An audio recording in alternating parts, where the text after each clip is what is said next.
සිත්නෙත් අසපුව අවබෝධයෙන් දිව්‍ය අර්ථවත් කරගන්නට ඔබට මඟ විවර කරන්නේ මුළු මහත් දේශීය පැතුම් ඉටු වේවා සයිකල් හඳුන්කෝරු මේ බලාපොරොත්තුවේ සවදයි.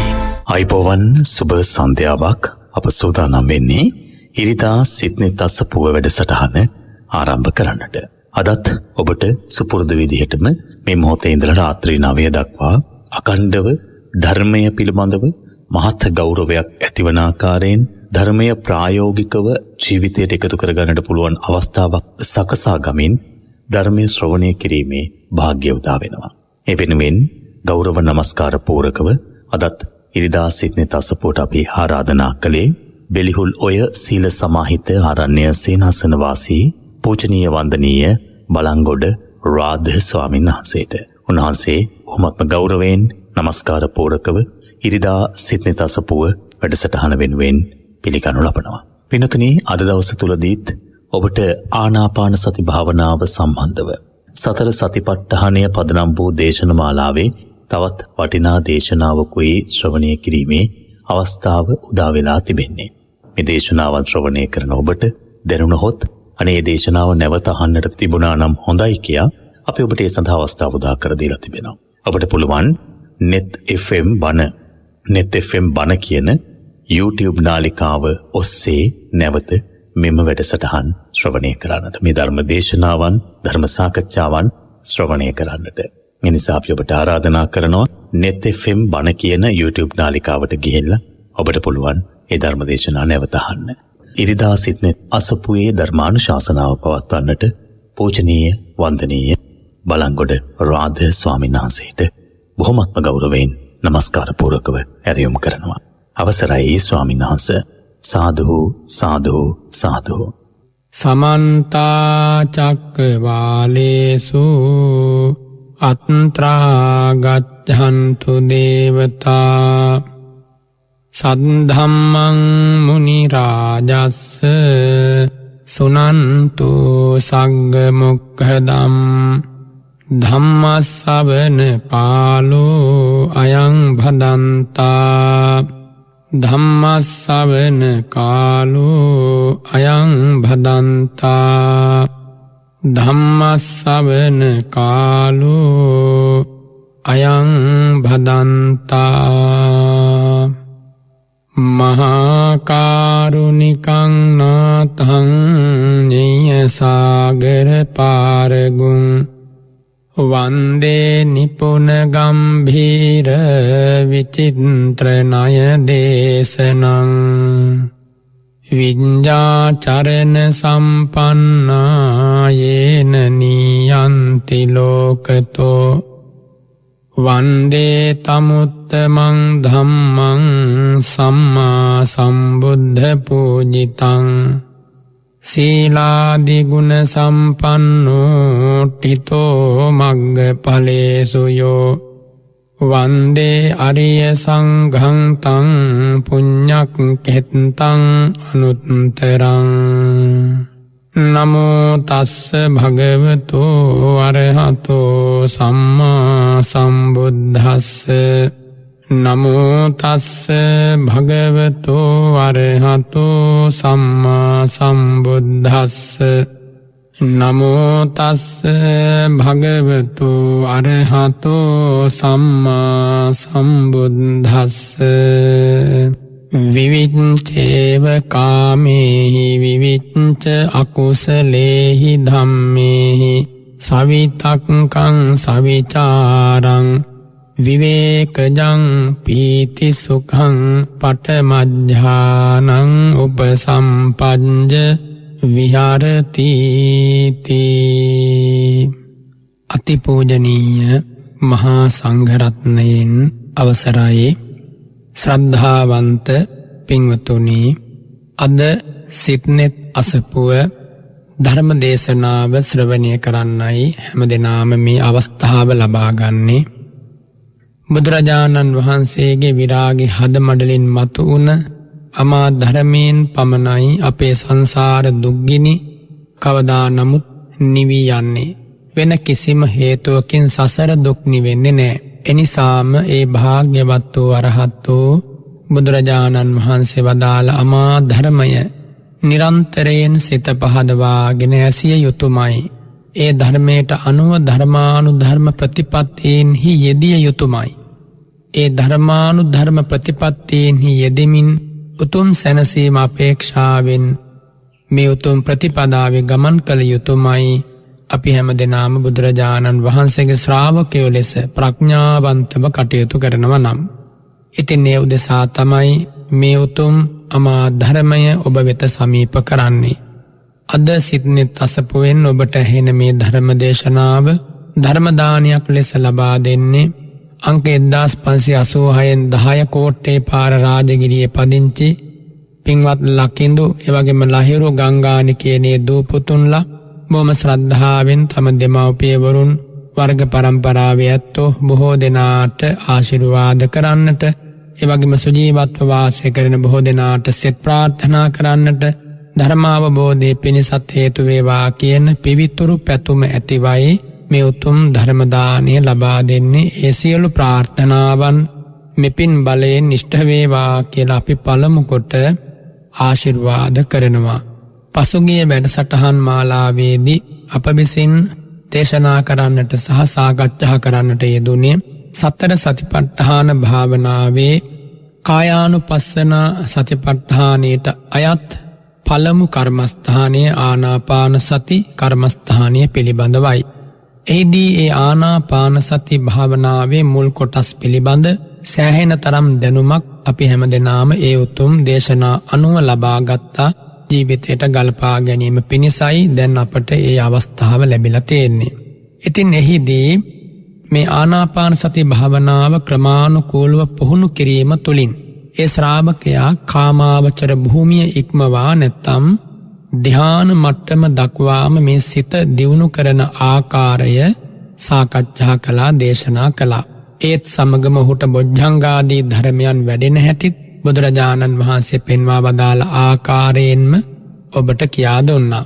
ඒ වගේම තමයි මුලපටන් මේ භාවනාවේ යෙදෙන ශ්‍රාවකයා ඒ සිහි ඇතිව ආස්වාස ප්‍රස්වාස කරමින් ඒ වායෝ ධාරාවේ ඇති දීර්ඝ බව ඊළඟට හ්‍රස්ව බව මනාව හඳුනා ගනිමින් එවැගේම මුළු ආස්වාස ප්‍රස්වාස කයම මුලමැද අග පරිග්‍රහණය කරමින් හතරවන අවස්ථාව එහෙම නැත්නම් පස්සම් භයං කාය සංඛාරං අසසිස්සාමීති සික්ඛති පස්සම් භයං කාය සංඛාරං පස්සසිස්සාමීති සික්ඛති කියන මේ අවස්ථාව දක්වා සිත පුහුණු කරගෙන එන හැටි සහ ඒ අවස්ථාවෙන් අනතුරුව මේ සිත ධ්‍යාන මට්ටම දක්වා දියුණු වන හැටි අපි අවස්ථානුරූපීව සාකච්ඡා කළා, දේශනා කළා. ඉතින් මේ ධ්‍යාන මට්ටම දක්වා සිතක් දියුණු වීම මේ ධර්මයේ හඳුන්වන්නේ අර්පණා ප්‍රාප්තිය කියලා. නැත්නම් අර්පණා ධ්‍යානය පහළ වීම.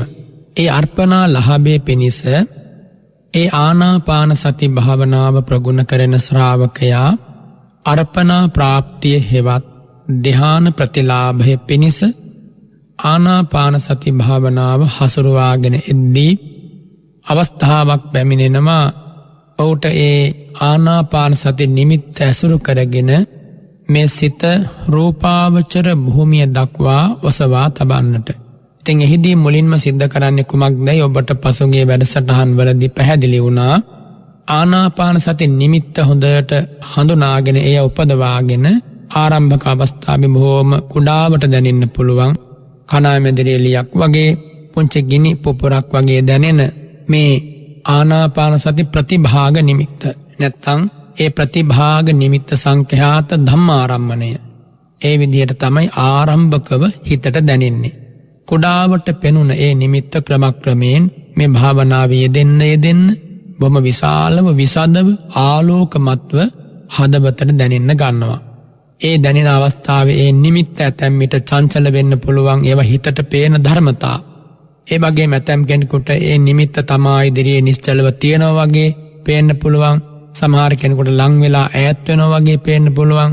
ඉතින් එහෙම වුණාට මේ හොඳට නැවත සිහිය පිහිටුවාගෙන භාවනාවේ යෙදෙනකොට ස්ථීරම මේ නිමිත්තේ සිත පිහිටන අවස්ථාව ඔබටම අත්විඳ ගන්න පුළුවන්.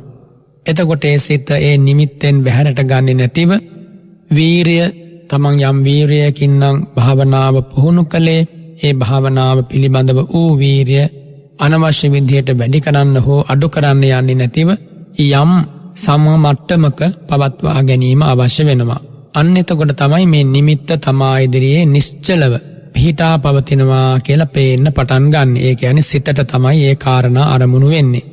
එතකොට ඒ වෙනකොට සිත සහ ඒ නිමිත්ත බොහෝම ලංව නැත්තං ඊටාම සමීපව පවතිනවා. එසේ පැවතිලා මේ සිත ඒ නිමිත්තට කාවැදුනා වගේ නැත්තං ඒ ආනාපාන සති භාවනා අරමුණට බැසගත්තා වගේ බොහොම තදින්ම ඒ අරමුණ අරගෙන සිත් පරම්පරාව පහළ වෙන්න පටන් ගන්නවා. ඉතින් අන්නේ පහළ වෙන අවස්ථාව තමයි අර්පණා ප්‍රාප්තිය හෙවත් ධ්‍යාන ප්‍රතිලාභය කියලා කියන්නේ. ඉතින් එහි ආරම්භකම අවස්ථාව අපේතම ජීවිතේ පළවෙනි වතාවට නම් යා ප්‍රථම ධ්‍යානෙ උපදවන්නේ. ඒ ආරම්භක අවස්ථාව එක චිත්තක්ෂණයයි. නැත්තම් ඒ රූපාවචර ප්‍රථම ධ්‍යානේ ආරම්භක අවස්ථාව එකම චිත්තක්ෂණයයි. ඉන්න අනතුරුව එය ප්‍රගුණ කිරීම වශයෙන් වැඩිම වශයෙන් බොහෝ ධ්‍යානසිත පහළ වෙනවා. ඉතින් මේ ධ්‍යානාගමනයේ හෙවත් ධ්‍යානයන් පහළවීමත් පුද්ගලයන්ගේ ප්‍රඥාව අනුව වෙනස් වෙනවා. කෙනෙකුට ප්‍රඥාව වෙනස්නේ. කෙනෙකුගේ ප්‍රඥාව සංසාරේ හොඳට පුරුදු කරලා නම් තියෙන්නේ. එයාගේ ඒ ධ්‍යාන ප්‍රාප්තිය තීක්ෂණ ප්‍රඥාගේ ධ්‍යාන ප්‍රාප්තියයි. සංසාරේ ඊතරම් ප්‍රඥාව දිනු කරලා නැහැ. නමුත් වාසනාව තියෙනවා. එයාට කියන මන්ද ප්‍රඥාගේ ධ්‍යාන ප්‍රාප්තිය කියලා. ඒ ධ්‍යාන වශයෙන් වුන් තමන්ගේ සිත ඒ යම් බඳු භාවනාවකින් දිනු කිරීමේ අවස්ථාව සලකලා. නැවතත් ඒ කාරණේ කෙටියෙන් සිහිපත් කළොත් ආස්වාස ප්‍රස්වාස ඒ නිමිත්තේ සිත හසුරුවන යෝගාවචරයාට ඒ ධ්‍යානය ඉපදීමට ආසන්නම අවස්ථාවට පත්වෙනවා. ආන්‍ය අවස්ථාවේ සිද්ධ වෙන්නේ කුමක්ද? භවාංගය නැමැති චිත්ත පරම්පරාවට මේ සිත බැසගෙන නැවත වතාවක් භවාංගය සිඳිලා ආස්වාස ප්‍රස්වාස නිමිත්තම අරමුණු කරගෙන මනෝද්වාරා වර්ජනය නැමැති ක්‍රියාචිත්තය පහළ වෙනවා. නැවතත් ඒ ආස්වාස ප්‍රස්වාසයන් අරමුණු කරගෙන ජවන් නැමැති සිත් 4ක් හෝ 5ක් උපදිනවා. ඒ ජවන් අතරින් කෙලවර ජවනය රූපාවචරය. ඒ කියන්නේ අගම ජවනය රූපාවචර ජවනය හෙවත් ධ්‍යාන සිතක්. මුල් ජවන් 3 හෝ 4 කාමාවචරයි. එතකොට මේ ජවන් වල යෙදෙන විතක්ක විචාර පීති සුඛ ඒකාග්‍රතා කියන චෛතසික ධර්ම සාමාන්‍යයෙන් කාමාවචර සිතක යෙදෙන චෛතසික ධර්ම වලට වඩා අතිශයින්ම බලවත්, අතිශයින්ම ක්‍රියාශීලී. ඉතින් ඔය කියපු මුල් කාමාවචර ජවනයන් අර්පණා අවස්ථාවට పూర్ව කෘත්‍යයක් සිද්ධ කරන නිසා එහි මූලිකම ජවනය නැත්තම් ඒ ධ්‍යාන චිත්ත වීතියක පළමු ජවනයට කියනවා පරිකර්මය කියලා. ඊළඟට උපදින ජවනයට කියනවා දැන් ඒ අර්පණාව හෙවත් ධ්‍යාන සිතට ආසන්නයෙන්ම පහළ වෙන නිසා උපචාරය කියලා. ඊළඟට පරිකර්මයට හෝ එහෙම නැත්තම් අර්පණාවට හෝ අනුලෝමව ඊළඟ ජවනයේ පහළ වෙන හින්දා අනුලෝම ජවනය කියනවා තුන්වන ජවනයට. අන්තිම ජවනයේ බලවත් ක්ලේශ ගෝත්‍රය මර්ධනය කරනවා. එහෙම නැත්තම් මහත්ගත ගෝත්‍රයට පමුණුවනවා. මහත්ගත ගෝත්‍රය වර්ධනය කරනවා කියන අර්ථයෙන් ගෝත්‍ර භූ කියලයි මේ උතුම් ධර්මයේ තුල හඳුන්වන්නේ. ඉතින් මෙන්න මේ විදිහට පරිකර්මයෙන්, උපචාරයෙන්, අනුලෝමයෙන් ගෝත්‍ර භූ කියන මෙන්න මේ චිත්තක්ෂණයන්ගෙන් ආසේවිත ආනාපාන සත නිමිත්ත ඊළඟට අර්පණා ප්‍රාප්තිය ලබනවා. නැත්තම් ජවන් 5ක් දුවනවා නම් ඒ චිත්ත වීතියේ 5 වෙනි ජවනයේ අර්පණා වේවත් ධ්‍යානෙ බවට පත් වෙනවා. ජවන් 4ක් නම් දුවන්නේ 4 වැනි චිත්තක්ෂණය අර්පණා වේවත් ධ්‍යානෙ බවට පත් වෙනවා. එතකොට 4 වන චිත්තක්ෂණය නැත්තම් 4 වන ජවනය ධ්‍යානසිතක් වෙන්නේ ආරම්භක අවස්ථාවේ කාගේද? කිප්පාබිඤ්ඤ කියන පුද්ගලයාගේ, කියන්නේ ප්‍රඥාව හොඳට වැඩිච්ච කෙනාගේ. 5 වන ජවනය අර්පණා වේවත් ධ්‍යානෙ වෙන්නේ කාගේද? දන්දාභිඥ කියන එහෙම නැත්තම් ප්‍රඥාව ඒ තරම් වැඩිච්ච නැති එහෙත් වාසනාව පින තියෙන පුද්ගලයාගේ. ඉතින් ওই විදිහට මේ දන්දාභිඥයා කිප්පාභිඥයා කියන දෙදෙනාගේ ඒ ප්‍රඥා ප්‍රභේදය අනුව මේ ප්‍රථම ධානයේහි ආරම්භක අවස්ථාව නැත්තම් ප්‍රථම ධානාගමනය ওই විදිහට තමයි සිද්ධ වෙන්නේ. මේ කාරණා යම් පමණකට ගැඹුරු වෙන්නට පුළුවන්. නමුත් මෙවුවා නැවත නැවත අහලා සිත්හි දරාගෙන නුවණින් විමසා මේ භාවනාව ප්‍රායෝගිකව පුහුණු කරනකොට මේ පිළිබඳව සෑහෙන තරමකට ඔබටම කරුණු තේරුම් ගන්නට පුළුවන්. ඉතින් ඔය විදිහට ඉස්සෙල්ලාම රූපාවචර ප්‍රථම ධානය ඒක චිත්තක්ෂණිකව පහළ කරගන්නා ශ්‍රාවකයාගේ සිත නැවත භවාංගන මෙති චිත්ත සෝතයට බැස ගන්නවා. ඉන් අනතුරුව එයා ඒ භාවනාව නැවත ප්‍රගුණ කරයි නම් ඒ භවාංගයේ සිඳිලා ධ්‍යාන ප්‍රත්‍යවේක්ෂා පිණිස මනෝද්වාරා වර්ජණය නැමැති චිත්තය උපදිනවා.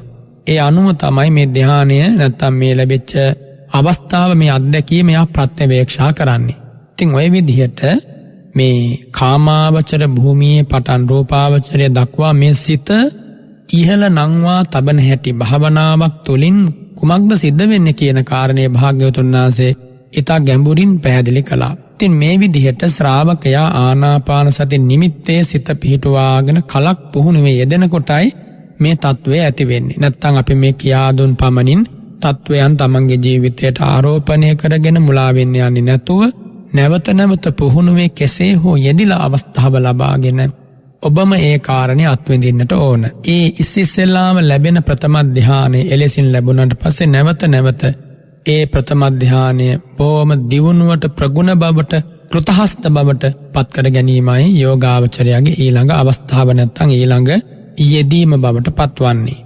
විවිච්ඡේව කාමේහි විවිච්ඡ අකුසලේහි ධම්මේහි සවිතක්කං සවිචාරං විවේකජම් පීති සුඛං පඨම ඥානං උපසම්පජ්ජ විහෙරති. මේ ප්‍රථම ධානයේ ලක්ෂණයයි බුදුරජාණන් වහන්සේ දේශනා කළේ. කාමයන්ගෙන් වෙන් වෙලා අකුසල ධර්මයන්ගෙන් වෙන් වෙලා විතර්ක සහිත වූ විචාර සහිත වූ විවේකයෙන් එහෙම නැත්නම් විවේකයෙහි ඉපදුනා වූ ප්‍රීති සුඛ ඇතිව මේ ආනාපාන සති ප්‍රථම ධානයට එළඹ වාසය කරනවා. ඒක තමයි පාලියෙන් බුදුරජාණන් වහන්සේ වදාළ උතුම් වදනේ තේරුම.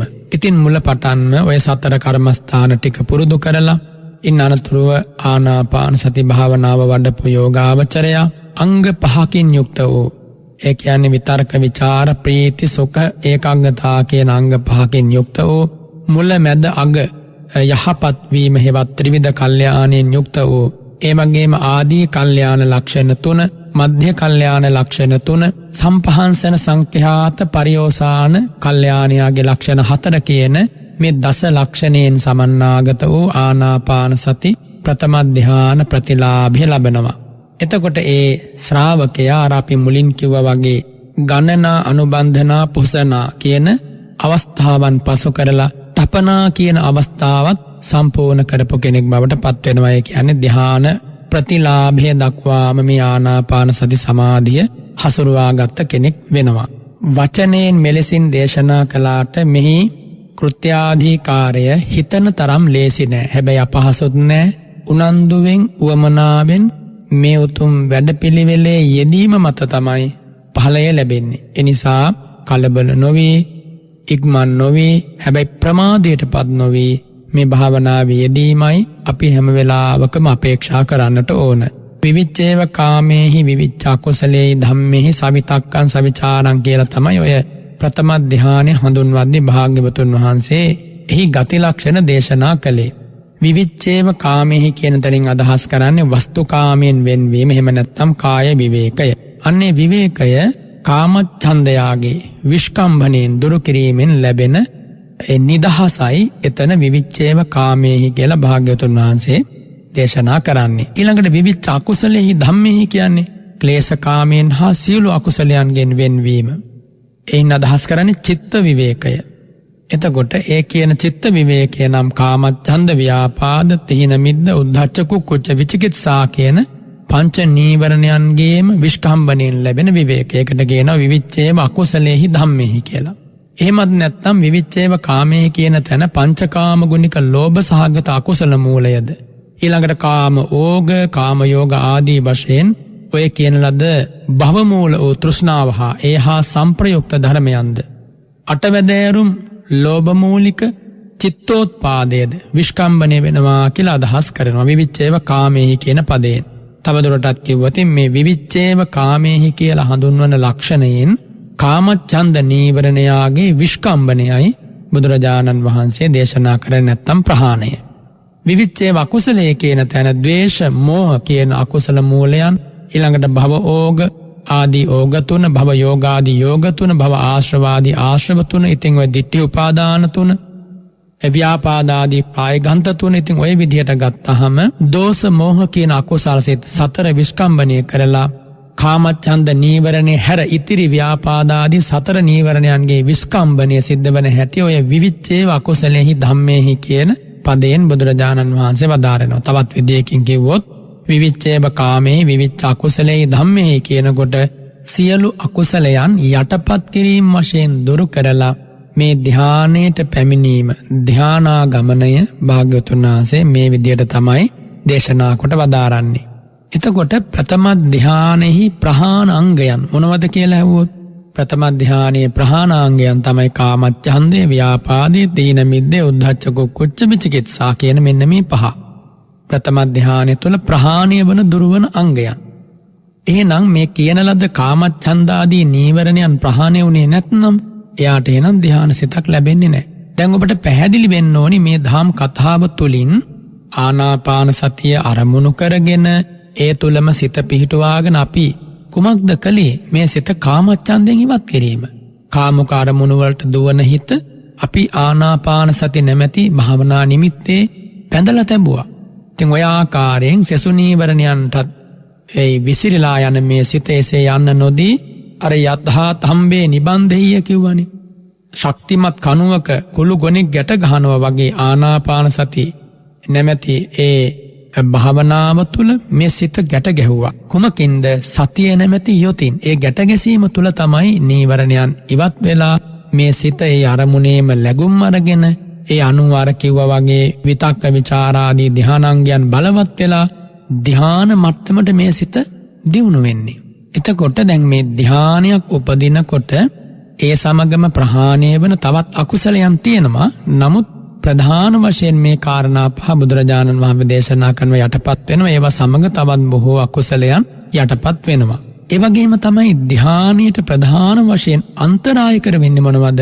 ඔන්න ඒ කාමච්ඡන්ද ව්‍යාපාද ආදී නීවරණ. යම් සිතකේ නීවරණයන්ගේ බලය අඩුයි නම් ඒ අඩුවෙන්න යාගේ හිත ශක්තිමත් වෙනවා. හැබැයි ලෝකෙ උදවිය කල්පනා කරන්නේ මේ නීවරණයන්ගේ බලය වැඩි වෙනකොට සිතේ බලය වැඩි වෙනවා කියලා. ඒක මිත්‍යා ග්‍රහණයක්.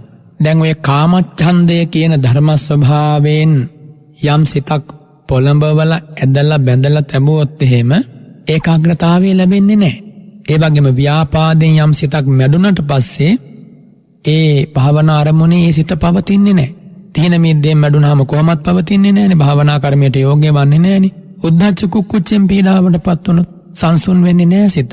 විචිකිච්ඡාවෙන් යුක්ත වුණොත් ධානාදිගම සාධනයට බලවත් බාධකයක් එල්ලෙනවා. ඉතින් ඒ නිසා ඔය ප්‍රධාන වශයෙන් ඔය නීවරණ පහ මේ ධානයෙහි ප්‍රහාණාංග ලෙස බුදුරජාණන් වහන්සේ දේශනා කරන. ඒ වගේම සමන්වාගත අංග. ඒ කියන්නේ මේ ධානය කුමන අංගයන්ගෙන් සමන්නාගත විය යුතුද? ඉතින් ඔබ දැනටමත් දන්නවා සවිතක්කං සවිචාරං විවේකජං පීති සුඛං පඨම ධානං කියන මෙන්න මේ උතුම් බුදු වදන.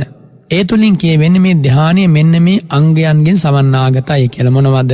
විතරක විචාර ප්‍රීති සුඛ ඒකාග්‍රතා කියන මෙන්න මේ අංග පහ. විතර්කය කියන්නේ කුමක්ද? අරමුණට සිත නැංවීම. අබිනිරෝපණය කියලා කියන අබිනිරෝපණ ලක්ෂණයෙන් යුක්ත චෛතසික ධර්මයක්. එතකොට මේ චෛතසික ධර්මයේ ලක්ෂණය තමයි සසු චෛතසිකයන් හා සහජාතව අරමුණෙහි නැවත නැවත යෙදවීම. සිත නැවත නැවත අරමුණෙහි යොදවනවා. ඒක තමයි විතර්කයේ කෘත්‍යය. එතකොට මේ විතර්කය ප්‍රතිපක්ෂ වෙන්නේ ඉදරාම විරුද්ධ වෙන්නේ මොකටද? විතර්කය තීන මිද්ද නීවරණයට ප්‍රතිවිරුද්ධයි. තීන මිද්ද නීවරණයේ දවාලන ධර්ම ස්වභාවය මොකද්ද? විතර්කය. මොන විතර්කයද? කුසල විතර්කය. දැන් මෙහිදී නම් ආනාපාන සති භාවනාව පිළිබඳව වූ විතර්කය. එහෙනම් විතර්කය තමයි පළමුවන සමන්නාගත අංගය. දෙවන සමන්නාගත අංගය විචාරය. විචාරය කියන්නේ විතර්කයට අනතුරුව ඒ ආරම්මණයෙහි හැසිරීම. තවත් විදියකින් කිව්වොත් අරමුණ පරිමජ්ජනය නැත්තම් පිරිමදින බව තමයි මේ විචාරයේ ලක්ෂණය. එතකොට එහෙම අරමුණ පිරිමැදීම වශයෙන් මේ විචාරය නැමැති චෛතසික ඇති වෙනකොට ඒ හා සමග පහළ වෙන තව බොහෝ චෛතසික ධර්ම තියෙනවනේ. ආන්නේ චෛතසික ධර්මයන් ඒ අරමුණ පිරිමැදීමට අනුව හසුරුවාලමින් මේ විචාරය පහළ වෙනවා. එතකොට විචාරය අරමුණේ සිත තදින්ම බන්ධනය කරනවා. විතර්කයෙන් යම් බඳු ආරම්මණයට නැංවීමක් කළා නම් ඒ නංවන ලද අරමුණ තුල හිත තවත් බලවත්සේ ස්පර්ශ කරවන්නේ මොකකින්ද? මේ විචාරය නැමැති චෛතසිකයෙන්. සිත අරමුණ තුල නොසිඳී පවතිනවා වගේ වැටහෙන්නේ මෙන්න මේ විචාරය නිසා. ඉතින් විචාරයෙන් ඉඳුරාම දුරු කරන නීවරණ ධර්මයේ කුමක්ද? විචිකිච්ඡාව. විචිකිච්ඡාව නැති වෙන්නේ මේ විචාරයේ බලවත් වෙනකොට. ඒ වගේම තීන මිද්දේ නැති වෙන්නේ විතර්කයේ බලවත් වෙනකොට කිව්වනේ. ආන්නේ වගේ මේ විචාරයේ බලවත් වෙනකොට විචිකිච්ඡාවක් එයාට නෑ. මේ මාර්ගයේ නිවන් මාර්ගයයි කියන බලවත් විශ්වාසය මොහොතින් මොහොත ඇති වෙනවා. ඊළඟට තුන්වන සමන්නාගතාංගය තමයි මොකක්ද? ප්‍රීතිය. ප්‍රීතිය කියද්දී කය සිත පිනවීමනේ. අරමුණ ප්‍රිය වශයෙන් දකිනවා. ඒ ප්‍රිය වශයෙන් අරමුණ දැකීම තමයි මේ ප්‍රීතියේ ලක්ෂණය වෙන්නේ. මේ කෘත්‍ය බවට පත් වෙන සිත කය පීනණයට පත් කරන ස්වභාවය. ඒ පීනණයට පත් කරන ස්වභාවය සිතේ ඇති වුණාට පස්සේ එක නීවරණයක් දුර වෙනවා. මොකක්ද මේ නීවරණේ? ව්‍යාපාද නීවරණය. ඒ කියන්නේ ද්වේෂය, වෛරය, පටිඝය කියලා නම් වලින් හඳුන්වන මේ ව්‍යාපාද නීවරණය ප්‍රහාණය වෙනවා. එහෙනම් ප්‍රීතිය දැනෙනකොට තමයි ව්‍යාපාදේ ප්‍රහාණය වෙන්නේ. දැන් මේ ධර්මතා අතර මහ පුදුම සම්බන්ධයකුත් තියෙනවා. ඔබ හොඳට බලන්න. දැන් විතර්කය කියන චෛතසික ස්වභාවය බලවත් වෙනකොට නිදිමත නැති වෙනවා කිව්වා. ඒ අරමුණ නැවත නැවත විතර්කණය කරද්දී නිදිමතට එන්න ඉඩක් නැහැ. ඊළඟට විචාරය බලවත් වෙනකොට විචිකිච්ඡාව නැති වෙනවා කිව්වා. විචිකිච්ඡාව කියලා කියන්නේ බුදුරජාණන් වහන්සේ ගැන, ධර්මයේ ගැන, සංඝ රත්නය ගැන, මේ ආදී අටතැන් ගැන කෙරෙන සැකයනේ. ඉතින් මේ සැකයට එන්න ඉඩක් නැහැ. මේ අරමුණ තුල, භාවනා අරමුණ තුල මනාව සිත බැඳී පවතිනකොට යාට ප්‍රත්‍යක්ෂ වෙනවා මේ තුල සැනසීමක් තියෙනවා. භාග්‍යවතුන් වහන්සේ අරහං සම්මා සම්බුද්ධයි ස්වාඛාතයි යමා ධර්මය. මේ විදිහට ශ්‍රාවකයාට වැටෙන්න විචිකිච්ඡාවට ඉඩක් නැහැ. දැන් ප්‍රීතිය බලවත් වෙනකොට ව්‍යාපාදයට ඉඩක් නැහැ. එහෙනම් ප්‍රීතියක් නැති හිතක තමයි කොයි වෙලාවෙත් ක්‍රෝධය, ආවේගය හටගන්නේ. ඉතින් මේ ප්‍රීතියත් ආකාර පහකින් දේශනා කරනවානේ. කුද්ධිකා පීති, කහනික පීති, ඔක්කාන්තික පීති, උබ්බේග පීති, පරණ පීති කියලා. තමන්ගේ ශරීරයෙහි ලොමු දහ ගැන්වීම මාත්‍රයක් පමණක් ඇති කරන කුඩා ප්‍රීතියට තමයි කුද්ධක ප්‍රීතිය කියලා කියන්නේ. ඒ වගේම මොහොතක් වාසා විදුලි කෙටීමක් වගේ උපදින ප්‍රීතියට කියනවා කණික ප්‍රීතිය කියලා. එයින් අදහස් කරන්නේ කුද්ධක ප්‍රීතියට වඩා මේ කණික ප්‍රීතිය බලවත්. ඒ වගේම ඔක්කාන්තික ප්‍රීතිය මුහුදු වෙරළෙහි පැතිර බිඳී යන මුහුදු රළක් වගේ ශරීරේ පිනවමින් පැතිරලා යනවා. මේ ඔක්කාන්තික ප්‍රීතිය නැමැති ස්වභාවය. ඒ ශනික ප්‍රීතියට වඩා බොහොම බලවත්. උබ්බේග ප්‍රීතිය කියන්නේ ඔක්කාන්තික ප්‍රීතියට වඩා බලවත් ප්‍රීතියට. ඒ කියන්නේ මේ ශරීරය ඔසවාගෙන අහසින් පවා රැගෙන යාමේ ස්වභාවයක්, හැකියාවක් ඒ ප්‍රීතියට තියෙනවා. පරණ ප්‍රීතිය කියලා කියන්නේ පවන් ගහනවා වගේ, පවන් ගහලා සිහිල් කරනවා වගේ මුළු ශරීරය පුරා පැතිර යන, ශරීරය ස්පර්ශ කරන ප්‍රීතිය. එතකොට දැන් මේ ධ්‍යානය තුල ප්‍රීතිය කියලා කියන්නේ අර්පණාවට හේවත් ධ්‍යානයට මුල්ව වර්ධනය වෙන, දියුණු වෙන පරණ ප්‍රීතිය. ඉතින් ඒක බොහොම බලවත් අවස්ථාවක්. ඊළඟට සුඛය නැමැති සමන්නාගතාංගය. එතකොට සුඛය කියන්නේ මොකක්ද? මේ සිතේ සහ කයේ ඇති ආබාධ, හිදුම් බිඳුම් මෙව නැති කරන ධර්ම ස්වභාවයක්. සාත බව නැත්තම් සිසිල් බව, මధుර මනෝහර බව මේ සිත කය පිළිබඳව. ඉතින් මේ ප්‍රීතියේ කෘත්‍යය තමයි සංප්‍රයුක්ත ධර්මයන් මේ ආරම්මණය තුළ වැඩි වර්ධනය කරනවා. සංප්‍රයුක්ත ධර්මයන්ට අනුග්‍රහ කරනවා. ඒ සුඛය නැත්තම් වේදනාවේ සුඛය නැමැති ස්වභාවය වැඩි වෙනකොට උද්ධච්ච කුක්කුච්ච නීවරණය දුර වෙලා යනවා. පසුතැවීමක් එන්නේ නැහැ යාගේ ජීවිතේ. ඉතින් ඔය විදිහට මෙන්න මේ අංග පහෙන් ඒ ධ්‍යානයේ සමන්නාගත නිසා ඒවට කියනවා සමන්වාගත අංග කියලා. ඉතින් ඒ අනුව විතර්කයෙන් සිත අරමුණට නංවනවා, විචාරයෙන් සිත අරමුණේ බඳිනවා. එතකොට මේ විතක්ක විචාර දෙකේ යෙදීම නිසා සිතෙහි අවික්ෂේපය හෙවත් තැන්පත් බවක් සිද්ධ වෙනවා. ඒ අවික්ෂේපය නැමැති අවස්ථාවට පත් වුණාට පස්සේ ප්‍රීතිය විසින් සිත පිනවනවා, සුඛයෙන් සිත සුවපත් කරනවා. විතර්ක විචාර ප්‍රීති සුඛ යන්ගේ අනුග්‍රහය ලැබුවට පස්සේ ඒකාග්‍රතාව නැමැති චෛතසික ධර්මය, ඒ වගේම පස්සාදී සෙසු චෛතසික ධර්මයන්ගේ සහයෝගයේ සහිතව මනාව ඒ අරමුණේ සිත තපනය කරනවා නැත්තම් සන්තපනය කරනවා. එහෙමත් නැත්තම් මනාව පිහිටුවනවා. ඉතින් එනිසායි ඔය විතර්ක විචාරාදී අංග පහෙන් යුක්ත වීම සමන්නාගත අංග කියලා භාග්‍යවතුන් වහන්සේ දේශනා කරන්නේ. මෙන්න මේ අංග පහ බලවත්ව ඉපදුනාට පස්සේ තමයි ඒ සිත ධ්‍යාන සිතක් කියලා කියන්නේ. මේ අංග පහෙන් තොර ප්‍රථම ධ්‍යානයක් නැහැ. ඒකයි මේ ධ්‍යානාංග ගැන මෙතරම්ම සාකච්ඡා කරන්නේ කතා කරන්නේ. ඔය ධ්‍යානාංග ටික මේ උපචාර අවස්ථාවේ නැත්තම් ධ්‍යානයට පත්වෙන්න පෙර කාමාවචර කුසල් පිට පහර කරමින් ඒ භාවනාව පුහුණුවේ යෙදෙන අවස්ථාවෙත් ලැබෙනවා තියෙනවා. නමුත් අර ධ්‍යානසිතක පහළ වෙනවා වගේ ප්‍රබල මට්ටමක නැහැ. ඉතින් මේ ධ්‍යාන අවස්ථාව කියන්නේ භාවනානුයෝගියෙකුගේ ජීවිතයේ වාසනාවන්ත අවස්ථාවක්. ඒ වාසනාවන්ත අවස්ථාවට පත්වෙන්න හැමෝටම බැරි වෙන්න පුළුවන්. හැබැයි මේ බණපදය අහන පින්වත් ඇත්තෝ බොහොම ශ්‍රද්ධාවෙන් පුහුණු කළොත් මේ අවස්ථාව දක්වාම සිත දියුණු කරගන්න පුළුවන්. බෑ කියලා හිතුවොත් කොහොමද බෑනේ? පුළුවන් කියලා හිතලා බුදුරජාණන් වහන්සේගේ සරණේ පිහිටලා මේ විදිහට භාවනාවේ යෙදෙන්න. ඕනම දෙයක් උපදවාගෙන ඒ දේ රැක ගන්නත් ඕනනි. ආන්නේ වගේ දැන් මේ භාවනාව ආනාපාන සතිය තුළින් ප්‍රගුණ කරගෙන ඇවිල්ලා ධ්‍යාන අවස්ථාවට පත් වුණාට පස්සේ ගුරුවරයාගේ ඇසුර ලබාගෙන ඉක්මන් නොවි, අහංකාර නොවි, කලබල නොවි, විවිධ තත්ත්වයන් ආරෝපණය කරගන්න හදන්නේ නැතුව තවදුරටත් බොහෝම කල්පනාවෙන් පුහුණුවේ යෙදিলা ඒ ලැබිච්ච චිත්ත දියුණුව ස්ථාවර කරගන්නට එයා කටයුතු කරන්නට ඕන. ඉතින් ඒ සඳහා ධ්‍යානය ස්ථීරව පිහිටුවා ගන්න ඕන. ඒ නිමිත්ත රැක ගන්න ඕන. වසී භාවය පුරුදු කර ගන්නට ඕන. මේ විදිහට බොහොම භාර ධූර කාර්යයක් සිද්ධ කරන්න තියෙනවා. ඉතින් එයා දැනගන්නට ඕන මම මේ ධ්‍යානයක් ලැබුවා. මේ ධ්‍යානය ලබද්දී මට මොනවද හේතුන් උනේ? මොනවද ප්‍රත්‍යයන් බවට පත් උනේ? එතකොට ඔහු කල්පනාවේ තියාගන්න ඕනි මේ විදිහට තමයි මම මේ භාවනාවට ආරම්භය ලබා ගත්තේ. මේ ගුරුවරයාගේ ඇසුර තමයි මම ලබා ගත්තේ. ඒ පුහුණුවේ යෙදෙද්දි මම මේවා තමයි ආහාර පාන වශයෙන් වැළඳුවේ. මෙන්න මේ පුද්ගලයන් තමයි ඇසුරු කළේ.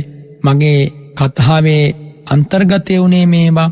මම සාකච්ඡා කළේ මේවා දී වශයෙන් ඒ භාවනාව තුළින් තමා පැමිණි ධ්‍යාන අවස්ථාව ඒහා සම්බන්ධ වූ පූර්ව කෘත්‍යය පරිකර්මය ගැන හොඳ අවබෝධයක් තියෙන්න ඕනේ. එහෙම නැත්නම් මොකද වෙන්නේ? ලැබපු අවස්ථාවේම ඒ ධ්‍යානෙ අතුරුදන් වෙලා යන්න පුළුවන්.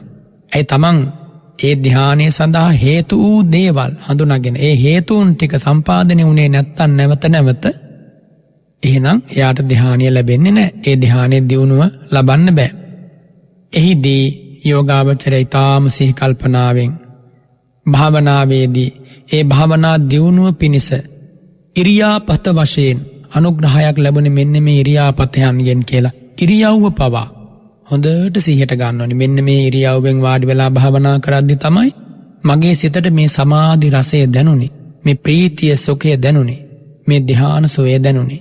ඒ වගේම මෙන්න මේ වගේ පුද්ගලයා අසුරු කරද්දී තමයි මට භාවනාව පිළිබඳව උවමනාව ඇති වෙන්නේ. මෙන්න මේ වගේ ධර්ම සාකච්ඡා දේශනා අහද්දී තමයි මට මේ පිළිබඳව බලවත් උවමනාව ඇති වෙන්නේ. මේව හොඳට දැනගෙන එයාගේ ජීවිතයේ සෑම හැසිරීමක්ම මේ භාවනාවේ දියුණුවට අනුකූල වන විදිහට පවත්වන්න ඕනේ. එහෙම නැත්නම් වැඩි දවසක් මේ භාවනාව කරගෙන යන්න බැරුව යනවා. බොහෝ දෙනාට සිද්ධ වෙන්නේ භාවනාව සඳහා උපකාරක ධර්ම ටික සම්පාදනය කර නොගෙන භාවනාව සඳහා උත්සාහවත් වෙනවා. ඉතින් මොකද වෙන්නේ? භාවනාවේ දියුණුවක් ඇති වෙන්නේ නැහැ. ටික කාලයක් යනකොට එපා වෙනවා.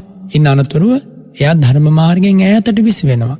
එනිසා ඔබ කලබල නොවී මේ ලබා දෙන උපදේශ මාලාව අනුව පිළිපදෙමින් යම් බඳු චිත්ත දියුණුවක් සමත භාවනාවේ වැඩිවීමක් විපස්සනා භාවනාවේ දියුණුවක් සඳහා හේතු වන යම් උපදේශ මාලාවක් වේ නම් ඒවා අකුරටම ක්‍රියාත්මක කරන්න.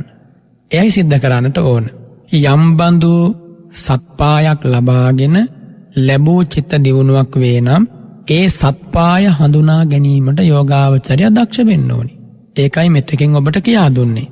අපි හිතමුකෝ මෙහෙම ඔබට යම් රෝගයක් තිබුණා. ඒ රෝගය ඔබ සුවපත් කරගන්න යම් බඳු බෙහෙත් වර්ග පාවිච්චි කළා. ඔබ දැන් දන්නවා මෙන්න මේ බෙහෙත් ටික පාවිච්චි කරලායි මම මේ රෝගය සුවපත් කරගත්තේ කියලා. අන්න ඒ වගේ මේ කාමච්ඡන්ද ආදී නීවරණයන් සංසිඳවාලලා විතර්ක විචාරාදී ධානාංගයන් බලවත් කරන්න යම්බඳු පුහුණුවකද යෙදුනේ අන්නේ පුහුණුව නැවත වැඩි වැඩියෙන් දියුණුව ශක්තිමත්ව පවත්වා ගැනීමයි ඔබ මින් ඉදිරියට කරන්නේ. තවත් ඉදිරියට ඒ විදිහට පවත්වාගෙන යනකොට ඒ ධ්‍යාන මට්ටම් බොහොම ශක්තිමත්ව අභිනවයෙන් නැවත පහළ වෙනවා. ඉතින් මෙහිදී සිහිපත් කළ යුතු තවත් විශේෂ කාරණයක් තියෙනවා. මේ ධ්‍යාන මට්ටම දක්වා සිත දියුණු කරන්නට පුම්බේච කත පුඤ්ඤතා පෙර කළ පින් නැති බව අවශ්‍යම වෙනවා. තවත් විදිහකින් කිව්වොත් ත්‍රි හේතුක ප්‍රතිසන්ධි ලාභය. හැබැයි ඔබට තීරණය කරන්නට බෑ මේ දවසක් දෙකක නැත්තම් වර්ෂයක් දෙකක භාවනා පුහුණුවෙන් අනතුරුව මම ත්‍රි හේතුක ප්‍රතිසන්ධිලාභියෙක් නෙවෙයි කියලා. එහෙම කියන්නට බෑ. මම නිතර කියන කාරණයක් තමයි මේ උතුම් ධර්මය අහන්න තරම් පින පාදවාගත්ත, තිසරණේ පිහිටන්න තරම් වාසනාව මතු කරගත්ත ඔබ ත්‍රි හේතුක ප්‍රතිසන්ධිලාභියෙක් වෙන්න පුළුවන්. ඒ ගැන සැකයක් උපදවා ගන්නේ නැතිව ඔබට කරන්න තියෙන්නේ ලැබෙන අවසරයෙන් තමන් පුහුණු කරන භාවනාව දියුණු කිරීමයි. දැන් ආනාපාන සති භාවනාවෙන් ප්‍රථම ධානය දක්වාම සිත දියුණු කරගෙන ආපු යෝගාවචරයාට ඒ ලැබිච්ච දියුණුව පිරිහෙන්නට නොදී රැක ගන්නත් ඉන් ඉදිරියට තවත් වැඩි වර්ධනය කරන්නත් අවශ්‍යයි. ඉතින් ඒ සඳහා ආකාර දෙකකින් පුහුණු වෙන්න ඕන. පළවෙනි ආකාරය තමයි තමන් උපදවාගත් ධානයට සමවැදීම සහ එයින් නැගී සිටීම. හොඳට පුරුදු වෙන්න ඕනේ. ඒකට කියනවා සමාපජ්ජන වශීතාව සහ වුට්ඨාන වශීතාව බහුල කර ගැනීම කියලා. ඊළඟ දෙවන කාරණය ඒ ධ්‍යාන අංග ප්‍රත්‍යවේක්ෂා කිරීම බහුල කරන්න යන්න හොඳ නැහැ. ධ්‍යානාංග කිව්වේ විතර්ක විචාර ආදී අංග පහනේ. ඒවා ආරම්භක අවස්ථාවේම ප්‍රත්‍යවේක්ෂා කරන්න ගියොත් එහෙම ඒ ධ්‍යානාංග ටිකක් ඕලාරිකව වැටහෙනවා. රළු විදිහට වැටහෙන්න පටන් ගන්නවා. ඒ කියන්නේ ධ්‍යානාංගයන්ගේ දොස් පේන්න පටන් ගන්නවා. එනිසා ආරම්භයේදී ධ්‍යානාංග ප්‍රත්‍යවේක්ෂාව බහුල කරන්න යන්නේ නැහැ. නමුත් නුවණින් විමසා බලන්න ඕනි, ඒ දෙස බලන්න ඕනි. සමාපජ්ජනීය සහ වුට්ඨානය කියන දෙක. ඒ ධ්‍යානයට නැවත සමවැදීම, නියමිත කාලයක් තුල ධ්‍යානයෙන් ඉවත් වීම. මේ කාරණා දෙක හොඳට ප්‍රගුණ කරන අතරට ධ්‍යානාංගයන් වෙත යොමු කරන ලද ප්‍රත්‍යවේක්ෂාව යම් පමණකට මධ්‍යස්තව පවත්වාගෙන ඒ ධ්‍යානය හොඳට ප්‍රගුණ කරනවා. දැන් ධ්‍යාන අංග ප්‍රත්‍යවේක්ෂාව බහුල කළොත් එහෙම ප්‍රථම ධ්‍යානයේ ධ්‍යානාංග ඕලාරිකයි. ඒ නිසා දෙවන ධ්‍යානය උපදවන්න ඕනි කියලා සිත් පහළ වෙනවා. එහෙම හිතනකොට මොකද්ද වෙන්නේ? අර ප්‍රථම ධ්‍යානෙනුත් එයා පිරීලා යන්න පුළුවන්. ඇයි පිරෙන්නේ? එයා ප්‍රථම ධ්‍යානෙ වසී කරගෙන, වසඟ කරගෙන, ප්‍රගුණ කරගෙන දියුණු කරලා නෙමෙයි දෙවන ධ්‍යානෙ උපදවන්න සිත් පහළ කරන්නේ. ඒ නිසා ප්‍රථම ධ්‍යානයේ හොඳ හසල හැකියාවක් ඇතුව තමයි ඉන් අනතුර ප්‍රථම ධ්‍යානයේ ධ්‍යානාංග ඕලාරික ලෙස සලකලා දෙවන ධ්‍යානය උපදවන්න පූර්ව කෘත්‍ය සිද්ධ කරන්නේ. එහෙම නැතුව ආරම්භයේදීම ප්‍රථම ධ්‍යානයේ ධ්‍යානාංග ඕලාරික වශයෙන් දැක්කොත් එයාට ප්‍රථම ධ්‍යානයේ අප්‍රගුණ භාවය නිසා දෙවන ධ්‍යානයට පැමිණෙන්නත් බැරි වෙනවා. ප්‍රථම ධ්‍යානියත් එයාට නැති වෙලා යන්න පුළුවන්. ඉතින් මේ කාරණය බුදුරජාණන් වහන්සේ ඔය ගාවී උපමා සූත්‍රයේදී දේශනා කරනවා. මහණෙනි, තථාගත ශාසනයේ ප්‍රථම ධ්‍යානය උපදවාගෙන වාසය කරන්නට අසමත්තු නොවන අඩු නොගත් යෝගාවචරය මොකද කරන්නේ? ඒ සමාධි නිමිත්ත නැවත සේවනය කරන්නේ. දැන් අපි කතා කළේ ආනාපාන සතිය ගැනනේ. ඒ ආනාපාන සති නිමිත්ත නැවත යා සේවනය කරන්නේ නැහැ. ඒක වඩන්නේ නැහැ, බහුල කරන්නේ නැහැ, මනාව පිහිටුවා ගන්නේ නැහැ. ඒ වුණාට බුදුරජාණන් වහන්සේ දේශනා කරනවා එයා දෙවන ධ්‍යානය ලැබගෙන වාසය කරන්න හිතනවා. ඒ වුණත් භාග්‍යවතුන් වහන්සේ දේශනා කරනවා එයා ප්‍රථම ධ්‍යානය ලබාගෙනවත් වාසය කරන්න සමත් වෙන්නේ නැහැ කියලා. ඉතින් උපමාවෙන් බුදුරජාණන් වහන්සේ දේශනා කරනවා මහණෙනි, ගොදුරු බිමේ හැසිරෙන්නට නොදන්නා වූ ගව දෙන වගේ මේ යෝගාවචරය ප්‍රථම ධ්‍යානයනොත් පිරිහෙනවා, ද්විතීය ධ්‍යානයනොත් පිරිහෙනවා. අන්තිමට යාට ලැබිච්ච ධ්‍යාන ප්‍රතිලාභය යාට නැති වෙලා යනවා. එනිසා ලැබිච්ච දේ මනාව ප්‍රගුණ කරලා ඒ අනුව හොඳට හිත දියුණු කරලා ඉන්න අනතුරුව තමයි ඔබට වූ ධ්‍යානාදි ගමයක් ගැන කල්පනා කරන්නට ඕන. ඉතින් මේ පංචවිධ වශී භාවය ගැන තවත් කරුණු කිහිපයක් සමාලෝචනය කළොත් ආවජ්ජන වශීතාව කියලා කියන්නේ කැමැති යම් තැනක කැමැති යම් ධ්‍යානාංගයක් කැමැති තාක්කල් ආවර්ජනය කිරීමේ සමත්ත බව. ඒ කියන්නේ ඒක මෙනෙහි කරන්න එයාට ප්‍රමාදයක් වෙන්නේ නැහැ. තමන් ලැබපු අත්දැකීම, තමන් විඳින සත්‍යය තමාට ආවර්ජනා කර ගැනීම හැකියාවක් තියෙන්න ඕනේ. තමා තුළින් මේ ප්‍රඥාව මතු කරන්නේ බුදුරජාණන් වහන්සේ. එනිසා අන්න එකට කියනවා ආවජ්ජන වසීතා කියලා. ධානාංග කිව්වෙ එතකොට අර විතක්ක ਵਿਚාරාදී අංගයන්. ඒ වගේන් ඒ ධානාංග එකක් හෝ දෙකක් හෝ සියල්ලම හෝ කැමති වෙලාවක කැමති තැනක තමන්ටම ආවර්ජනා කරලා කල්පනා කරලා දකින්න පුළුවන්. එහි හැකියාව වඩාත් හොඳින් දියුණු කිරීම තමයි ආවජ්ජන වශීතා. සමාපජ්ජන වශීතා කියන්නේ කැමති යම් තැනක කැමති යම් ධානයකට කැමති තාකල් සමවැදී සිටීමේ හැකියාව. දැන් මෙහිදී අපි කතා කළේ ප්‍රථම ධානය ගැනනේ. ඒ කියන්නේ සමාදම් වීමේ පමාවක් නැහැ. තවත් ආකාරයකින් කිව්වොත් ඕනම මොහොතක සමාදම් වෙන්න පුළුවන්, නැත්නම් සමවදින්න පුළුවන්. ඊළඟට අදිඨාන වසීතා කියන්නේ කැමති යම් ස්ථානයක කැමති යම් ධානයක් තමන් කැමති කාල නියමයක් අනුව ඒ සමාපත්තිය තබා ගැනීමේ හැකියාව. ඒකට කියනවා අදිඨාන වසීතා. තත්පරයක් නම් තත්පරයෙන් නැගිටින්න පුළුවන්. මිනිත්තුවක් නම් මිනිත්තුවෙන් පුළුවන්. පැය 10ක් නම් එහෙම පුළුවන්. ඒකට අදිෂ්ඨාන වසීතාව කියලායි කියන්නේ. අදිෂ්ඨානයේ පමාවක් නැති බව. හතරවන වසීභාවය තමයි වුද්ධාන වසීතා කියලා කියන්නේ. කැමැති යම් තැනක සමවැදී සිටි යම් ධානයක් වේ නම් කැමැති විටක නැගී සිටීමේ සමත් බව.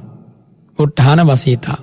සමාපත්තියෙන් නැගී සිටීමේ පමාවක් නැහැ. ඊළඟට පච්ච වෙක්කන වසීතා කියන්නේ කැමැති යම් ස්ථානයක කැමැති යම් ධානාංගයක් කැමැති විට ප්‍රත්‍යවේක්ෂා කිරීමේ හැකියාව. ප්‍රත්‍යවේක්ෂා කිරීමේ පමාවක් නැහැ කියන එකයි. ඒ ආවජ්ජන වසීතා සහ පච්චවෙක්කන වසීතා බොහෝසෙයින් සමානයි. ඉතින් මේ අතර මේ සමාපජ්ජන අදිඨාන වුට්ඨාන කියන තුන ඊටාම වැදගත් වෙනවා. සමාපජ්ජන වසීතාවත් අදිඨාන වසීතාවත් වුට්ඨාන වසීතාවත් කැමැති තැනක කැමැති කාලයක් ධානයට සමවැදීම. ඒ මෙච්චර කාලයකින් මම ධානයෙන් නැගිටිනවා කියලා අදිෂ්ඨාන කිරීම සහ ඒ નિયમિત කාලයේ නැගිටීම කියන මේ කරුණු තුන සමග ආවජ්ජන පච්චවෙක්කන කියන කාරණා දෙකත් එකතු වුණාට පස්සේ ඊට ගැඹුරු මට්ටමක චිත්ත ඒකාග්‍රතාවයක් ඇති වෙනවා. එනිසා මේ වසී භාව පංචකය අතුරින් පළමුවෙන්ම කරන්න ඕනේ මොකක්ද? පුහුණු කරන්න ඕනේ. ප්‍රථම ධානයට සමවැදීම සහ එයින් නැගී සිටීමයි බහුල කරන්න ඕනේ. ආරම්භයේම ධානාංග ප්‍රත්‍යවේක්ෂා කරලා ධානය එපා කරගන්න එපා කිව්වනේ. එනිසා මුලින්ම පුළුවන් තරම් මේ ධානයට සමවැදීම ඉන් අනතුරු එයින් නැගී සිටීම. ඒ අනුව ඔබේ භාවනාවේ ඒකාන්තයෙන් දියුණුවට පත් වෙනවා. ඉතින් මේ ධාන ගැන කතා කරද්දී ඔබ සිහිය තබා ගන්නනි වැදගත්ම කරුණ සුළු කාලයකින් සුළු කාලයක් කරන ලද පුහුණුවකින් මේ උතුම් තත්වයන් ලැබෙන්නේ නැහැ. මේවා හැල්ලු කොට සලකන්න එපා. ඒ වගේම මේ භාවනාවේ පුංචි සමාධියක් ඇති වෙනකොට මම ධානලාභියෙක් කියලා හිතන්න කියන්නේ ඉක්මන් වෙන්නත් එපා. අපට පෙර සංසාරේ වැඩිපුර නුහුරු නුපුරුදු විෂයක් තමයි දැන් අපි මේ පුහුණු කරගෙන යන්නේ. අපට මාර්ගය කියා දෙන්නේ භාග්‍යවත් බුදුරජාණන් වහන්සේ. එනිසා වැඩි කතාවක් අවශ්‍ය නැහැ මේ ගැන. ගුරු වැසුරේ පිහිටලා ගුරු ස්වාමීන් වහන්සේගේ උපදෙස් අවවාද මත මේ කියා දෙන දේ නිහතමානීව නිර්හංකාරව පුහුණු වේදෙන්න ඕනේ. කිසිම දෙයකට හදිසි වෙන්න එපා. ඒ වගේම Tamanට මේ තත්වයේ තියෙනවා කියලා කියන්න හදිසි වෙන්න එපා. මේවා කියා කරන දේවල් නෙවෙයි. නිහඬව කරලා ශාන්තිය විඳින්නයි මේ ධර්මයේ තියෙන්නේ. එනිසා නිහඬ පුහුණුවකින් අනතුරුව අකාලික ශාන්තියක් විඳින්නයි මේ අමා ධර්මයේ බුදුරජාණන් වහන්සේ දේශනා කරන්නේ. ඉතින් මේ වශී භාවය ගැන කතා කළානේ අපි. එහිදී ප්‍රතිභාග නිමිත්ත සංඛ්‍යාත ධම්මාරම්මණය සමග මේ සිත එකට එක් වෙලා සිත නිමිත්ත තුල ගිලා බැස්සා වගේ දැනීම ප්‍රථම ධ්‍යාන අවස්ථාව කියලානේ අපි තෝරාගත්තේ. ඉතින් මේ අවස්ථාව ගැන ඔබ ඊටාම සැලකිල්ලෙන් කටයුතු කරන්නට ඕන. නීවරණාදී කෙලෙස් යටපත් වීමෙන් ලැබූ ප්‍රථම උපසමය සුඛය පෙර කිසිදාක නොවින්ද සුඛයක්. ඉතින් එනිසා ඒ පිළිබඳව යම් බඳු නිකාන්තියක් ඇති වෙන්න පුළුවන්. එහෙම නැත්නම් තෘෂ්ණාවක් ඇති වෙන්න පුළුවන්. ඒකට කියනවා ධ්‍යාන නිකාන්ති කියලා. ඒ ධ්‍යාන නිකාන්තිය ඇති වුණොත් මොකද වෙන්නේ? භාවනා මාර්ගයේ ඉදිරි ගමනට ඒක බාධාවක් වෙනවා. ඉතින් ඒහින් බේරීම පිණිස මොකක්ද කරන්නට ඕනේ? සමාධි නිමිත්තේ සිත පිහිටුවනවා. නැවත බැහැරට සිත ගන්නවා. නැවත ඒ සිත පිහිටුවනවා. නැවත බැහැරට ගන්නවා. මුලදී ටිකක් අමාරු වෙන්න පුළුවන්. ඕනම දෙයක් මුලදී අමාරුයිනේ. මේ භාවනාවෙත් ඒ කාරණේ එහෙමම තමයි. මුලදී අමාරුවෙන් නිමිත්තේ පිහිටවපු හිත ඉවතට ගන්න නම් බොහොම පහසු වෙන්න පුළුවන්. නමුත් මුලින් අමාරුවෙන් නමුත් නිමිත්තේ හිත පිහිටුවල ඒ නිමිත්තේ රසය හිතට බැදුනට පස්සේ ඉන් අනතුරේ නිමිත්තෙන් බැහැර වෙන්න අකමැත්තක් වුණත් ඇති වෙන්න පුළුවන්. නමුත් ඒකත් අන්තරාය කරයි. ධ්‍යාන නිකාන්තයේ ඇති වුණොත් එතනින් එහාට දියුණු කරන්න හම්බ වෙන්නේ නැහැ. ඒ නිසා නැවත නැවත ඒ අරමුණේ සිත පිහිටුවීම සිද්ධ කරමින් මේ භාවනාව පිළිබඳව වශී භාවය, දියුණු භාවය, ප්‍රගුණ භාවය ඇති කර ගන්නට ඕන. ඉතින් එහිදී උපකාර වන ධර්ම මොනවද කියලා අහුවොත් ශ්‍රද්ධාවමයි උපකාර වෙන්නේ. කුසල ඡන්දයමයි උපකාර වෙන්නේ. ඉවසීමමයි උපකාර වෙන්නේ. උත්සාහයමයි උපකාර වෙන්නේ. එනිසා ශ්‍රද්ධාව, කුසල ඡන්ද, ඉවසීම, උත්සාහය තිබේ නම් මේවා අමාරු නෑ. එනිසා සිත වහාම සමාධි නිමිත්ත තුලට ප්‍රවේශ කරවීම සහ ඉන් පිටතට ගැනීම කියන දෙක තමයි ඔතන සමාපජ්ජන වශී සහ වුට්ඨාන වසීතා කියලා කිව්වේ. සමාධිමත් සිත පටිභාග නිමිත්තට ඇතුල් කිරීමට තමයි සමාපජ්ජනය කියලා කියන්නේ. ඒක සිතපු ඕනම මොහොතක කරන්න පුළුවන් ආකාරයෙන් ප්‍රගුණ කර ගැනීම සමාපජ්ජනය පිළිබඳව වශී භාවය. සිත නිමිත්තෙන් පිටතට නිකුත් කිරීම වුට්ඨානය. එයත් හිතපු ඕනම වෙලාවක සිද්ධ කරන්න පුළුවන් නම් ඒකට කියන වුට්ඨාන වශී භාවය කියලා. දැන් අපි හිතමු ආනාපාන සති නිමිත්ත තුළ හොඳට සිත පිහිටවලා ඒ නිමිත්තට කැමති වෙලාවක හිත යොමු කරනවා. කැමති මොහොතක ක්ෂණික වේ නිමිත්තෙන් සිත ඉවත් කරනවා. මේ අදහස් කරන්නේ සිත ඉවත් කළ වෙනයම් අකුසලයකට යොමු කරනවා කියන එක නෙමෙයි. දැන් ඔබ ආනාපාන සති භාවනාව ප්‍රගුණ කරන කෙනෙක් හැටියට ඒ පුහුණු කරන වෙලාවේදී හොඳට ඒ නිමිත්ත පිළිබඳව සිහිය යොමු කරගෙන කල් ගෙවනවා. හැබැයි ඔබ සාමාන්‍ය කටයුතු සිද්ධ කරද්දී ඒ නිමිත්තෙන් හිත ඉවතට ගන්න වෙනවා. ආයෙ පුළුවන් සෑම මොහොතකම ඒ නිමිත්තේ සිත බඳවා තබනවා. ඉතින් යෝගාවචරයෙකුට හැමදාම මේක කරන්න පුළුවන් නම්, දවසේ වැඩි වාර ගණනක් කරන්න පුළුවන් නම් එයාට ඒ පිළිබඳව හොඳ කෘතහස්ත භාවයක් ඇති වෙනවා. එනිසා නැවත නැවත පුහුණුවේ යෙදීමෙන් එහි ඇති හැකියාව දියුණු කිරීම තමයි මේ වශී භාවය කියන කාරණයෙන් අදහස් කරන්නේ. ඒ පිළිබඳව ප්‍රගුණ වීම, පුහුණු වීම. එනිසා සමාපජ්ජනය, සමාපජ්ජන වශී භාවය, වුට්ඨානය, වුට්ඨාන වශී භාවය ඔය විදිහට තේරුම් ගන්න. සමාපජ්ජනය කියන්නේ ධ්‍යානයට සමවැදීම. එහි ප්‍රගුණ භාවය සමාපජ්ජන වශීතාවය. වුට්ඨානය කියන්නේ ධ්‍යානයෙන් නැගී සිටීම. ඒ නැගී සිටීම පිළිබඳව ප්‍රගුණ භාවය, වුට්ඨාන වශී භාවය. එතකොට මේ දෙක හොඳට පුරුදු වුණාට පස්සේ ඒ ධ්‍යානය තුළ එයාට සුවිශාල හැකියාවක් සහිත කෙනෙක් බවට පත් වෙනවා. ඊළඟට තවත් කාරණයක් තියෙනවනේ සමාපත්තියට සමවැදිලා කැමති වෙලාවක් ඉන්න පුරුදු වෙනවා කියලා.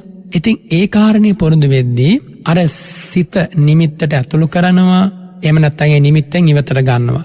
ඒ සිත නිමිත්තට ඇතුළු කරන්නට කලින් මෙන්න මේ පමණ වෙලාවක් සමාපත්තියට සමවැදී සිටිනවා කියලා අදිෂ්ඨාන කරනවා. ආන්නෙම අදිෂ්ඨාන කළා ඒ සමාපත්තියට සමවැදිලා හිතාගත්ත වෙලාවට මේ සමාපත්තියෙන් නැගී සිටීමට හැකි වුණා නම් ආන්න එතකොට සමාපජ්ජනේ, අදිඨානයේ, වුට්ඨානයේ කියන කරුණු තුනෙන්ම ඔබ ශක්තිමත් කෙනෙක් වෙනවා. දැන් බුදුරජාණන් වහන්සේ දේශනා කරන සමහර යෝගාවචරයෙක් අසවල් වෙලාවේ නැගිටිනවා කියලා හිතලා ඒ නිමිත්තට සිත ඇතුල් කළාට එහෙම නැගිටින්න බැරි අවස්ථා එනවා. කලබල නොවි ක්‍රමානුකූලව අදිෂ්ඨානීය නැවත නැවත පිහිටවලා සුළු වෙලාවක් සඳහා ඉන්නනොත් දිගු වෙලාවක් සඳහා ක්‍රමානුකූලව පුහුණුනාට පස්සේ පැය ගාණක් වුණත් ඒ තමන් කැමති ආකාරයෙන් අදිෂ්ඨාන කළා ඒ ධ්‍යාන සුව විඳින්මින් ඉන්න පුළුවන්. ඉතින් ඒ නිසා ආරම්භක අවස්ථාවේදී කුඩා වෙලාවක් තීරණය කරගන්න. අපි හිතුව මිනිත්තුවක් දෙකක් කියලා. ඒ ධ්‍යානය ලබාගත් යෝගාවචරය මම මිනිත්තු දෙකකින් මේ ධ්‍යානෙන් නැගිටිනවා කියලා ඒ ධ්‍යානයට සම්වදිනවා. එහෙම සුළු වෙලාවකින් සමාපත්තියට සමවැදී නැගිටීමේ හැකියාව වුණු කල ක්‍රමානුකූලව ඒ කාලය දික් කරනවා. අදිෂ්ඨාන කළ අවසාන නිමේෂයේදී නැගිටින්න පුළුවන් වුණොත් ආන්නේ අවස්ථාවට කියනවා වුට්ඨාන වශීතාව දියුණු වුණා කියලා. ඉතින් සමහර වෙලාවට ආරම්භක අවස්ථාවේදී අපි මිනිත්තු 5ක් අදිෂ්ඨාන කළාට මිනිත්තු 4න් ඒ ධ්‍යාන නිමිත්තෙන් සිත ඉවතට එන්න පුළුවන්. සමහරට මිනිත්තු 8ක් 9ක් 10ක් යන්නත් පුළුවන්. කලබල වෙන්නේ නැහැ. නැවත හොඳට හිත හුරු කරනවා.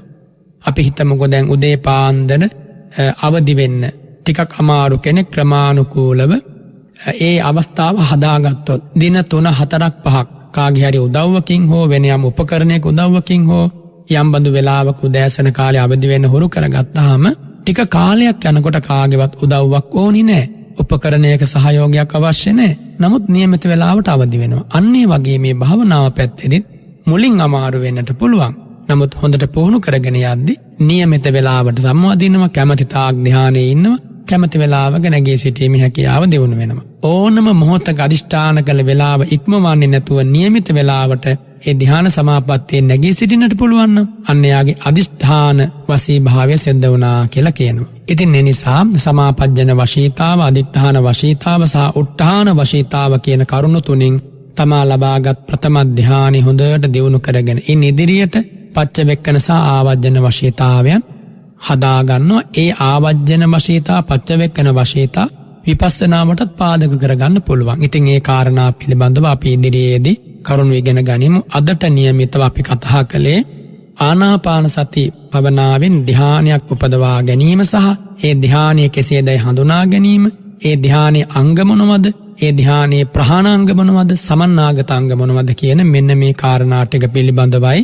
සාකච්ඡා කළේ. මෙව නැවත නැවත අහන්න, නැවත නැවත හිතට ගන්න, අප්‍රමාදී වෙන්න, ජීවිතය තුලින් දකින්න ඕන උදාර දහමක් මේ ඔබට කියා දෙන්නේ. මේවා ලඝු කොට ලමු කොට සැහැල්ලුවෙන් ඉවත් කරන්න එපා. තේරෙන්නේ නැහැ කියලා හිතන්න එපා. මේවා ගැඹුරු වැඩි කියලා හිතන්න එපා.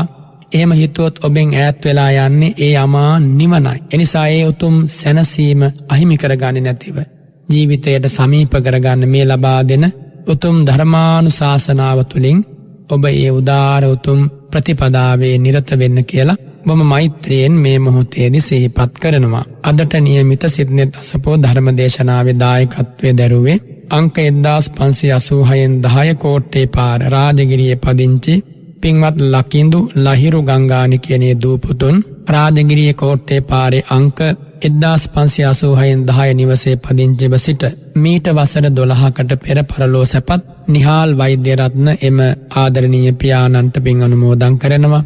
ඒ වගේම පරලෝ සැපත් ඒ අත්තන්ගේ ආදරණීය මෑණියන්ගේ පියතුමන් හා මෑණියන් වන ජේ.ඒම් පෙරේරා සීයාට, ඒ වගේම බී.එස් පෙරේරා මිත්තණියට පින් අනුමෝදන් කරනවා. ඒ වගේම බී.යූ.වයි වෛද්‍ය රත්න සීයාට, එම් රන්මැණිකේ මිත්තණියට පින් අනුමෝදන් කරනවා. ඒ වගේම එම්.ඒ හේමපාල තම මාමණ්ඩියට පින් අනුමෝදන් කරනවා. ඒ වගේම පරලෝ සැපත් රණසිංහ තම මාමණ්ඩියට පින් අනුමෝදන් කරනවා. ඒ වගේම පරලෝ සැපත් පී.එච්.එන් විජේසූරිය මහත්මයාට පින් අනුමෝදන් කරනවා. සංසාරගත සියලු ඥාතීන්ට පින්පෙත් පමුණුවමින් මේ උතුම් ධර්ම දානය ලබා දීලා ඉතින් මේ හැම දිනාටමත් සංසාරගත සියලු ඥාතීන්ටත් හිත මිත්‍රාදීන්ටත් දෙවියන්ටත් මේ පින් අනුමෝදන් වේවා කියලා ප්‍රාර්ථනා කරමින් අසනීප තත්වයේ පසුවන එම දරුවන්ගේ ආදරණීය මෑණියන්ට නිදුක් නිරෝගී සුව ප්‍රාර්ථනා කරනවා. ඒ වගේම net fm කාර්ය මණ්ඩලයේ හැම දිනාටමත් අතිපූජනීය මහා සංඝරත්නයට සෙත් ප්‍රාර්ථනා කරමින් අද මේ ධර්ම දානමේ පින්කම ඒ අත්ව සිද්ධ කරනවා. ඒ උතුම් පින් බලයෙන් ඒ මිහිරි පැතුම් ඉටු වේවා කියලා අපි පින් අනුමෝදන් කරමු. ආකාසට්ඨා ච බුම්මට්ඨා දේවා නාග මහිද්దికා පුඤ්ඤන්තං අනුමෝදිත්වා චිරං රක්ඛන්තු සම්බුද්ධ ශාසනං චිරං රක්ඛන්තු ත්වං සදාති. එත්තාවතාච අම්මේහි සම්භතං පුඤ්ඤ සම්පදං සබ්බේ දේවා අනුමෝදන්තු සබ්බ සම්පත්ති සිද්ධියා. ඉදං වෝ ඥාතිනං හෝතු සුඛිතා හුන්තු ඥාතයෝ. ඉදං වෝ ඥාතිනං හෝතු සුඛිතා හුන්තු ඥාතයෝ. ඉදං වෝ ඥාතිනං හෝතු සුඛිතා හුන්තු ඥාතයෝ. ධර්ම ශ්‍රවණානිසංස බලයෙන් හැම දිනාම උතුම් ධර්මාවබෝධය ලබා සුවපත් වෙත්වා. අභිවාදන සීලිස නිච්ඡං වද්ධා පචායිනෝ චත්තාරෝ ධම්මා වඩ්ඩಂತಿ ආයුවන්නෝ සුඛං බලං ආයු ආරෝග්‍ය සම්පatti සග්ග සම්පatti මේවච අතෝ නිබ්බාන සම්පatti ඉමිනාතේ සමිජ්ජතු. සාදු සාදු සාදු. ඉරිදා සිත්නෙත් අසපුව ධර්මානුශාසනාවයි නිමාවට පත්තුනේ. ආනාපාන සති භාවනාව සම්බන්ධ තවත් අපට ඇති ගැටලු නිරාකරණය වූ දේශනාවකුයි ඔබ ශ්‍රවණය කරන්නට යෙදුනේ. අපේ ස්වාමීන් වහන්සේ සිහිපත් කළා මේ දේශනා නැවත නැවත අහන්න ඒ ඔබේ ජීවිතයට වඩාත් වැදගත් වන අවස්ථාවක් වේවි කියලා. ඒ සඳහායි අපි ඔබට අවස්ථාව සලසා දී තිබෙන්නේ net fm බණ කියන YouTube නාලිකාව ඔස්සේ. ඔබට ඒ සඳහා අවස්ථාව තිබෙනවා. අද වැඩසටහනේ ධර්ම දේශනාව පැවැත් වූ පූජනීය වන්දනීය බලංගොඩ රාධ ස්වාමීන් වහන්සේට නිදුක් නිරෝගී චිරජීවනයම වේවා. උතුම් වූ ධර්මාවබෝධය පිණිසම මේ කුසල් හේතු වේවා කියා ප්‍රාර්ථනා කරමින් කෙටි විරාමයක් ලබනවා. විරාමෙන් පස්සේ අපි නැවතත් ධර්ම සාකච්ඡාව සමගින් සම්බන්ධ වෙනවා. රාත්‍රිය ගැඹුරුයි අහස් කුස සොඳුරුයි තාරකායි නැහි හතමටල සුවදෙයි නෙත් FM ශ්‍රී ලංකා දන්ත වෛද්‍ය සංගමය නෙත් FM ක්ලෝගාඩ් සමග ගෙනෙන නිරෝගී මුවකට පියමන්. ලංකාවේ පිරිමින් අතර අංක 1 පිළිකාව ලෙස මුඛ පිළිකාව සැලකිය හැකි අතර මේ වැදගත් ලක්ෂණය වන්නේ මෙය කල්පිය හඳුනා ගැනීමෙන් වළක්වා ගැනීමට හැකි රෝගී තවයක් වේ. විශේෂයෙන්ම පූර්ව පිළිකා තත්ත්ව රතු පැහැති ලප, සුදු පැහැති ලප හෝ රතු හා සුදු මිශ්‍ර ලප ලෙස මුඛ ශ්ලේෂ්මලයේ දැකිය හැකි අතරම ඇතැම් විට අසාමාන්‍ය වර්ධනයක් හෝ සුවනවන තුවාලයක් ලෙස දිස්විය හැක. දුම්බීම හා මත්පැන් භාවිතය වැනි වැරදි පුරුදු වල නිරත අයෙක් නම් අඩුම වශයෙන් දවසක්වත් ස්වයං මුඛ පරීක්ෂාවක් සිදු කර ගැනීම වඩාත් යෝග්‍ය වේ. ඒ පේරාදෙණිය විශ්වවිද්‍යාලයේ දන්ත වෛද්‍ය පීඨයේ මුඛ වෛද්‍ය හා විකිරණ අංශයේ අංශ ප්‍රධානී ජ්‍යෙෂ්ඨ කතිකාචාර්ය විශේෂඥ ශල්‍ය වෛද්‍ය කලනි හෙට්ටිආරච්චි ඔබ වෙත ගෙන ආවේ. පරම්පරා ගණනකින් නම් අපේ දත් ප්‍රශ්න විසඳන්නේ කරාබුනටි වලින් අපේම රටේ හැදෙන ක්ලෝගාඩ් දන්තාලේප. අපේ දත් කෙනතත් ක්ලෝගාඩ් රුපියල් 54 සිට සංචාරේ ඉබ්බන් කටුව මාපාගල සමග සීගිරිය දකිමින් ඉතිහාසය සොයා යන්න එන්න. ඒ නේචර් එකයි හියුමන් හෑන්ඩ් එකයි එකට බද්ධ කරලා ඒ බැලන්ස් එක කොහොම සොෆ්ට් කොන්ටෝර් එකක ගෙනියන්න ඕන කරන දේවල් තමයි මේක කරලා තියෙන්නේ. සීගිරිය මම හිතන්නේ හැම කෙනාටම හැම දරුවටම උගන්වන්න ඕන. මහාචාර්ය රාජ් සෝමදේවයන් සමගින් මීළඟ සීගිරි සංචාරයට ඔබත් එන්න. කතා කරන්න 0112 50 70 80. තුන් සිත නිවා සනහන තුනුරුවනේ ආශීර්වාදයෙන් ඔබ සැම සුවපත් වේවා. ශ්‍රී ලංකා දන්ත වෛද්‍ය සංගමය නෙත් FM ක්ලෝගාඩ් සමග ගෙනෙන නිරෝගී මුවකට පියමන්. අනතුරකට පත් වූ පුද්ගලයෙක් කලබලයට පත්වීම ස්වභාවිකයි. එබැවින් මුලින්ම ඔහුව හෝ ඇව සන්සුන් කළ යුතුයි. දෙවනුව ඇතැම් විට තොල්වලට හෝ මුහුණට තුවාල සිදු වෙලා තියෙනවා නම් මේ තැන්වලින් රුධිරය වහනය වීමක් සිද්ධ වෙන්න පුළුවන්. අන්න ඒ වෙලාවට පිරිසිදු ගෝස් කැබැල්ලක් හෝ පුළුල් කැබැල්ලක් තියලා මෙම රුධිර වහනය නවත්වා ගන්න පුළුවන්. ඊට පස්සෙ රෝගියාව ළඟම තිබෙන දන්ත වෛද්‍යවරයා හමු වීමට රැගෙන යා හැක.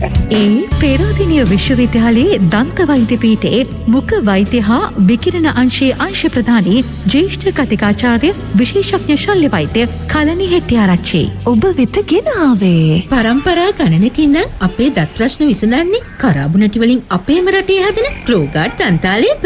අපේ දත් කෙනතත් ක්ලෝගාඩ් රුපියල් 54 සිට. අයිබෝවන් අපි නැවතත් සූදානම් වන්නේ ඉරිදා සිඩ්නි තසපුව සමග සම්බන්ධව ධර්ම සාකච්ඡාව ආරම්භ කරන්නටයි. අපි මේ දිගින් දිගටම ඔබට සතර සතිපට්ඨානය කේන්ද්‍ර කරගත් දේශන මාලාවේ ආනාපාන සති භාවනාව සම්බන්ධව ඉතා පුළුල් දේශන මාලාවක්. විශේෂයෙන්ම හැම පදයටම අරුත් ගන්වාගෙන ධර්මයට බැසගන්නට තිබෙන අවස්ථාවක් උදා කර දෙන දේශන මාලාවකුයි ඉරිදා සිඩ්නි තසපුවෙන් ඔබ දිගින් දිගටම ශ්‍රවණය කළේ. අදත් ඒ භාග්‍යයි ඔබට උදා වුණේ. ආනාපාන සති භාවනාව සම්බන්ධව තිබෙන දැනුම අවබෝධය මම හිතන අපේ ශ්‍රාවකයන්ට මෙතරම් කවදාවත්ම ජීවිතේ ලැබිලා නැතුව ඇති. ඒ නිසා ඔබ සතුටු වෙන්න. ඔබේ ජීවිතයට ඒ උතුම් ධර්ම භාග්‍ය නැතම් භාවනාවලට යොමු වෙන්නට මැලිකමක් දක්වමු. එහෙම නැත්නම් භාවනාව ජීවිතයට අත්‍යවශ්‍ය මංගයක් නැත්නම් ධර්ම අවබෝධයට අත්‍යවශ්‍ය මංගයක් කියලා හිතාගෙන හිටපු නැති. ඒ වගේම භාවනාව හරිම අසීරු දෙයක්, මේක පහසු දෙයක් නෙවෙයි කියලා, ඒ වගේම මෙය අපේ ජීවිතයේ තිබෙන වෙලාව කළමනාකරණයේදී යොදාගන්නේ කොහොමද කියලා හිතාගෙනවත් හිතපු නැති බොහෝ දෙනෙකුට ඒ පිළිබඳ පැහැදිලි දැනුමක් අවබෝධයක් ලැබෙන්නට මේ දේශන මාලාව හේතු වෙන්නට ඇති.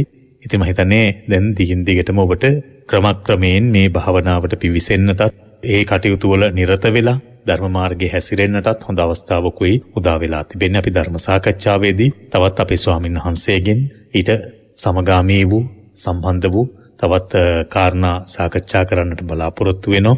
ඒ අවස්ථාව ඔබට ලබා දෙන අවස්ථාවටයි යොමු වෙන්නේ. බොහොමත්ම ගෞරවයෙන් නැවත වාරයක් අපේ පූජනීය බලංගොඩ රාද ස්වාමීන් වහන්සේව ඉරිදා සිද්නි තසපුව ධර්ම සාකච්ඡාවට নমස්කාර පූර්වකව පිළිගනු ලබන. අවසරයි ස්වාමීන් වහන්සේ. ස්වාමීන් වහන්සේ අද සාකච්ඡාව ආරම්භ කරන්නට ඔබ වහන්සේට ආරාධනා කරන්නේ ස්වාමීන් වහන්සේ. ඔබ වහන්සේ දේශනාවේ අවස්ථා කිහිපයකදී දේශනා කළා විවිධ ආරෝපණයන් ඇති කරගන්නේ නැතිව ඉන්න කියන කාරණය. ඔබ වහන්සේ ටිකක් ඒ පිළිබඳ මට දැනුණ දේ ටිකක් වැඩි වශයෙන් අවධාරණය කරන්නට යෙදුනාය කියලා මට හැඟුණා ස්වාමීන් වහන්සේ. භාවනානුයෝගියා ආරෝපණය ඇති කරගන්නවාද ආරෝඩයක් ඇති කරගන්නවාද භාවනාවට යමුනාට පසුව යම් යම් වැරදි තැන්වල හිර වෙන අවස්ථාවක් උදා කරගන්නවාද කියලා මට සැකයක් ඇති වුණා ස්වාමීන් වහන්සේ. ඇත්තටම ස්වාමීන් වහන්සේ භාවනානුයෝගීන්ට එහෙම නැත්නම් භාවනාවට ප්‍රවේශ වන අපට මේ කෙරෙහි සැලකිලිමත් විය යුතු කාරණාවක් කියලා මට හැඟුණා. ඒ නිසා මම ඔබ වහන්සේගෙන් වැඩි යමක් මේ පිළිබඳව දැනගන්නට අද ධර්ම සාකච්ඡාව ආරම්භයේදී බලාපොරොත්තු වෙනවා. අවසරයි ස්වාමීන් වහන්සේ. අද සිත්නෙත් අසපුව ධර්ම සාකච්ඡාවට සවන් දෙන අතිපූජනීය මහා සංඝරත්නයෙන් අවසරයි. පින්වත් වරුණ ඇතුළු ශ්‍රද්ධාවන්ත හැම දෙනාටම නිදුක් නිරෝගී සුව දීර්ඝායුෂම වේවා. මේ කියා දෙනු ලබන දහම් කරුණු හදවතේ පිහිටාවා ධර්මය තුල පිහිටලා සසර ජය ගන්නම වාසනාව ලැබේවා කියලා මම පළමු කොට ආශිර්වාද කරනවා ප්‍රාර්ථනා කරනවා. පින්වත් වරුණ මේ උතුම් වැඩපිළිවෙල තුල බුදුරජාණන් වහන්සේගේ ශ්‍රාවකයා පුහුණු වෙනකොට මතක තියාගන්න එක කාරණයක් තියෙනවා. ඒ කාරණය තමයි අපි මේ යන්නේ අගත පුබ්බ දිශාවකට වරුණ. මින් පෙර නොගිය විරු දිශාවකට ගමනක් යද්දී නොගිය විරු මාවතක ගමනක් යද්දී නොගිය විරු සන්දිස්ථාන පසු කරද්දී නොගිය විරු පලාතක නුහුරු නුපුරුදු අත්දැකීම් අරමුණු ලැබෙද්දී අර පුරුදු විෂයේ හැසිරෙනවට වඩා ලොකු වෙනසක් තියෙනවනේ වරුණ.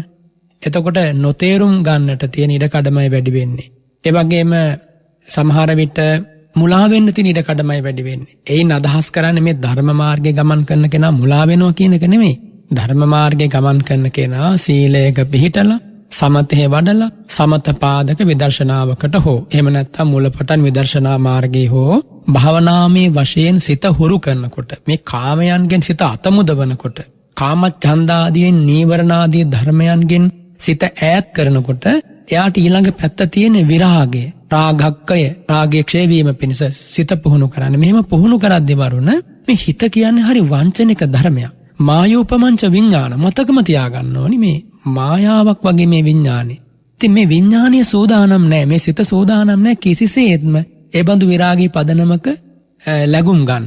ඉතින් එනිසා අපි මේ භාවනා පුරුදු කරගෙන යද්දී සමහර විට ඒ ශ්‍රාවකයාට ඒ ධ්‍යාන පිළිබඳව නැත්නම් ඒ ධ්‍යානාගමන මාර්ගය පිළිබඳව ඊළඟට ලැබෙන ආලෝක සංඥාදී නිමිති පිළිබඳව යම් බඳු මුලාවක් ඇති වෙන්න පුළුවන්. ඒ තුල වරුණ ඔය දසවිධ විදර්ශනා උපක්ලේශ කියලා කොටසක් ඇති වෙනවා. ඒ කියන්නේ ඕභාසෝ පීති පස්සද්දී අදිමොක්ක ඡන්දතා කියලා ඒවා වෙන් වශයෙන් භාග්‍යතුන් වහන්සේ දේශනා කරනවා. ඒ කියන්නේ භාවනාවේ දියුණුවක් හැටියටම ඒව වැටහෙන්නේ. ඒ ශ්‍රාවකයාට ඒ ධර්මතා අත්විඳිනකොට හිතෙන්නේ මම මගඵල ලබලා කියලා. හැබැයි මගඵල ලැබලා නැහැ වරුණ. එයාට හිතෙන්නේ මම මේ ධානලාභියෙක්. හැබැයි යාට ධානයක් තාම නැහැ වරුණ. කෙලෙස් සංසිඳනකොට කෙලෙසුන් නීවරණ ඈත් වෙන්න ඇතිවන මනෝභාවයන් Tamanට තනියම විශ්ලේෂණය කරගන්න බැරි වෙන්න පුළුවන්. අන්නේ නිසයි මේ සෑම තැනකම මේ ධර්ම මාර්ගයේ ගුරුවරයාට ආචාර්යයන් වහන්සේ උපාධ්‍යායන් වහන්සේට තැන ලබා දීලා තියෙන්නේ. අගය කරන්නේ ගුරු ඇසුර. එනිසා බුදුරජාණන් වහන්සේගේ ඒ අමා ධර්මයේ සංගරත්නේ ඇසුර මත ගමන් කළොත් Taman තත්වාරෝපණයන් කරගෙන මුලාවටපත් වෙන්නේ. වැඩිම පිරිසකට ඔය දේ වෙනව වරුණ මේ වර්තමානයේ. හොඳයි. ස්වාමීන් වහන්සේ ඒ වගේම ස්වාමීන් වහන්සේ දැන් අර ඔබ වහන්සේ දේශනාවේදී සිහිපත් කරපු තවත් කාරණාවක් තමයි මේ ධානයට හේතු වන පරිකර්මය පිළිබඳව ස්වාමීන් වහන්සේෙහිදී මේ ධානයට හේතු වූ පරිකර්මය අවශ්‍ය වන්නේ ඒ විදිහටම නැවත ධාන මට්ටමට යාමටද ඉන් පරිබාහිරව ධාන වැඩෙන්නේ නැතිද ස්වාමීන් වහන්සේ? ඒ පුජ්‍යලයාට ඒ ක්‍රමයටමද ධ්‍යාන සඳහා යා හැකි වටපිටාව තිබෙන්නේ සහ කෙනාගෙන් කෙනාට ඒ පරිකර්මය වෙනස් වෙනවාද ස්වාමීන් වහන්සේ? පින්වත් වරුණ පරිකම්ම කියන වචනේ තේරුම තමයි ඒ ධ්‍යානය හෝ ඒ භාවනාව සඳහා పూర్ව සූදානම. එතකොට සෑම කෘත්‍යයකම පරිකර්මයක් තියෙනවා, పూర్ව කෘත්‍යයක් තියෙනවා. එතකොට මේ භාවනාවේදීත් පරිකම්ම අවස්ථාව කියන්නේ මේ භාවනාව සඳහා ප්‍රවේශය. අපි හිතමු දැන් කසින මණ්ඩලයක් හදලා, පඨවි කසිනේ වඩන ශ්‍රාවකයා කසින මණ්ඩලයක් හදාගෙන ඉන්න අනතුරුව ඒ කසින මණ්ඩලයේ දිහා බලාගෙන නැවත නැවත ඒ අරමුණ හදවතට ගන්නවා. අන්නේ හදවතට ගැනීමම තමයි වරුණ එතන පරිකම්මය කියන්නේ. ඒ සඳහා ඒ සමස්ත ක්‍රියාවලියම පරිකර්මය බවට පත් වෙනවා. ඒ කසින මණ්ඩලය සකසා ගැනීම, ඒ දෙස බලා සිටීම, ඒ අනුව නිජ්ජායනය කිරීම, ඒ සමස්ත පරිකර්මයට අයිති වෙනවා. එතකොට දැන් ආනාපාන සති භාවනාවේ ගත්තත් හුස්ම රැල්ල දිහා බලාගෙන දීර්ඝ වශයෙන්, රස්ව වශයෙන් මේ හුස්ම රැල්ලේ විවිධ ලක්ෂණ හඳුනා ගැනීම පිස සිත යොමු කරලා ඒ කරනු ලබන පුහුණුවම පරිකර්මයක්. එතකොට ධ්‍යාන අවස්ථාවේදී රූපාවචර ධ්‍යානයකට සමවදින ශ්‍රාවකයා ඒ රූපාවචර ධ්‍යානයට පත්වන අවස්ථාවට පෙර, ඒ අවස්ථාවට పూర్වයෙන් එයා කොහොමද ඒ භාවනාව හසුරුවාගත්තේ? මොකක්ද භාවනාව හැටියට එයා පුරුදු කළේ? මොකක්ද මේ භාවනා නිමිත්ත උනේ? වැඩූ සමත කර්මස්ථානය කොමක්ද? ආන්නික කොහොමද වැඩුවේ? ඒ සමස්තයම තමයි මෙතන පරිකර්මය කියලා කියන්නේ. චිත්තක්ෂණ වශයෙන් ගත්තොත් වරුණ ඔය ධ්‍යානයක් ඉස්සෙල්ලාම පහළ වෙනකොට පරිකර්ම, උපචාර, අනුලෝම, ගෝත්‍ර භෝ කියලා අවස්ථා 4ක් පසු කරනවා. ඒවා චිත්තක්ෂණ වශයෙන් කියනවා. මේ ධ්‍යානයට පෙර සෝදානම පරිකර්මයයි, ඊළඟට ධ්‍යානයට ආසන්න හැසිරීම උපචාරයයි, ඊළඟට මින් මත්තට පහළ වෙන ඒ ධ්‍යාන සිතට අනුලෝම හැසිරීම අනුලෝමයයි. ඉන් ඉදිරියට වරුණ පෘථග්ජන ගෝත්‍රයේ මැඩීම් වශයෙන් පහළ වෙන්නේ ගෝත්‍ර භූ චිත්තක්ෂණය කියලා මේ විදිහට ඒ සිද්ධ වන අභ්‍යන්තර ක්‍රියාවලිය චිත්තක්ෂණ වශයෙන් භාග්‍යවතුන් වහන්සේ දේශනා කරනවා. එතකොට චිත්තක්ෂණ වශයෙන් දේශනා කරද්දී ඒ චිත්තක්ෂණ වශයෙන් දේශනා කරන චිත්ත වීතියේ පරිකර්මය කියන එක චිත්තක්ෂණයක්. හැබැයි මේ සමස්ත භාවනා වැඩපිළිවෙලේ දැන් අපි මේ කතා කරන දීපවා පරිකර්ම పూర్ව සූදානම, పూర్ව කෘත්‍යයක්. ඒකට කියන්නේ වරුණ పూర్ව භාග ප්‍රතිපදාව කියලා. කුමකට පෙර ප්‍රතිපදාවද? නිවනට පෙර ප්‍රතිපදාව, මගඵල නිවන් සුව ලබන්නට ප්‍රතිපදාව. ධ්‍යාන වශයෙන් ගත්තොත් ධ්‍යානයේ పూర్ව භාග ප්‍රතිපදාව කියන්නේ රූපාවචර අවස්ථාවට පැමිණීමට පෙර ඒ සඳහා මාර්ගය, පුහුණුව. ඒක పూర్ව භාග ප්‍රතිපදාව. ඒ සමස්ත වශයෙන් වරන පරිකර්මය කියලා කියන්න පුළුවන්. ඒ නිසා පරිකර්මයෙන් තොරව සිද්ධ වෙන භාවනාවක් නැහැ. පරිකර්මයෙන් තොරව ලැබෙන මගඵලයක්, නිවනක් නැහැ. එනිසා පරිකර්මය තුල තමයි අපි සීලය පුරුදු කරන්නේ, සමාධිය පුරුදු කරන්නේ. පරිකර්මය තුල තමයි මේ ධර්මය ඉගෙන ගන්නේ, මේ ධර්මය දරාගන්නේ, ගුරු ඇසුර ලබන්නේ, ධෘතාංග සමාදම් වෙන්නේ මේ පරිකර්මය තුල. එහෙමයි සයන්හස. සනස මා දැන් මේ පිළිබඳව මා ඔබ වහන්සේගෙන් විමසන්න හේතුනෙතර ඔබ වහන්සේ කිව්වා ගත ආහාරය පිළිබඳව, ඊට පස්සේ භාවනාවට යොදාගත්තු ඒ ආසනය පිළිබඳව, මේ ආදී කොට හැම දෙයක් පිළිබඳව සැලකිලිමත් විය යුතුයි කියන කාරණේ. එතකොට ඉන් පරිබාහිරව ඉන් මිදුනොත් එහෙම ඒ සියලු දේවල් භාවනානුයෝගියාට මතකයේ තබා ගැනීම, නැත්නම් සිහිය පවත්වා ගැනීම තුළ නිරන්තරයෙන් මතකයේ තිබිය යුතුද, තිබෙනවාද? සහ දැන් එවැනි අවස්ථාවල ස්වාමීන් වහන්සේ හැම විටම මතක් කරන ආකාරයෙන් ගුරු ඇසුරේ වටිනාකම තවත් තීව්‍රව දැනෙනව නේද ස්වාමීන් වහන්සේ?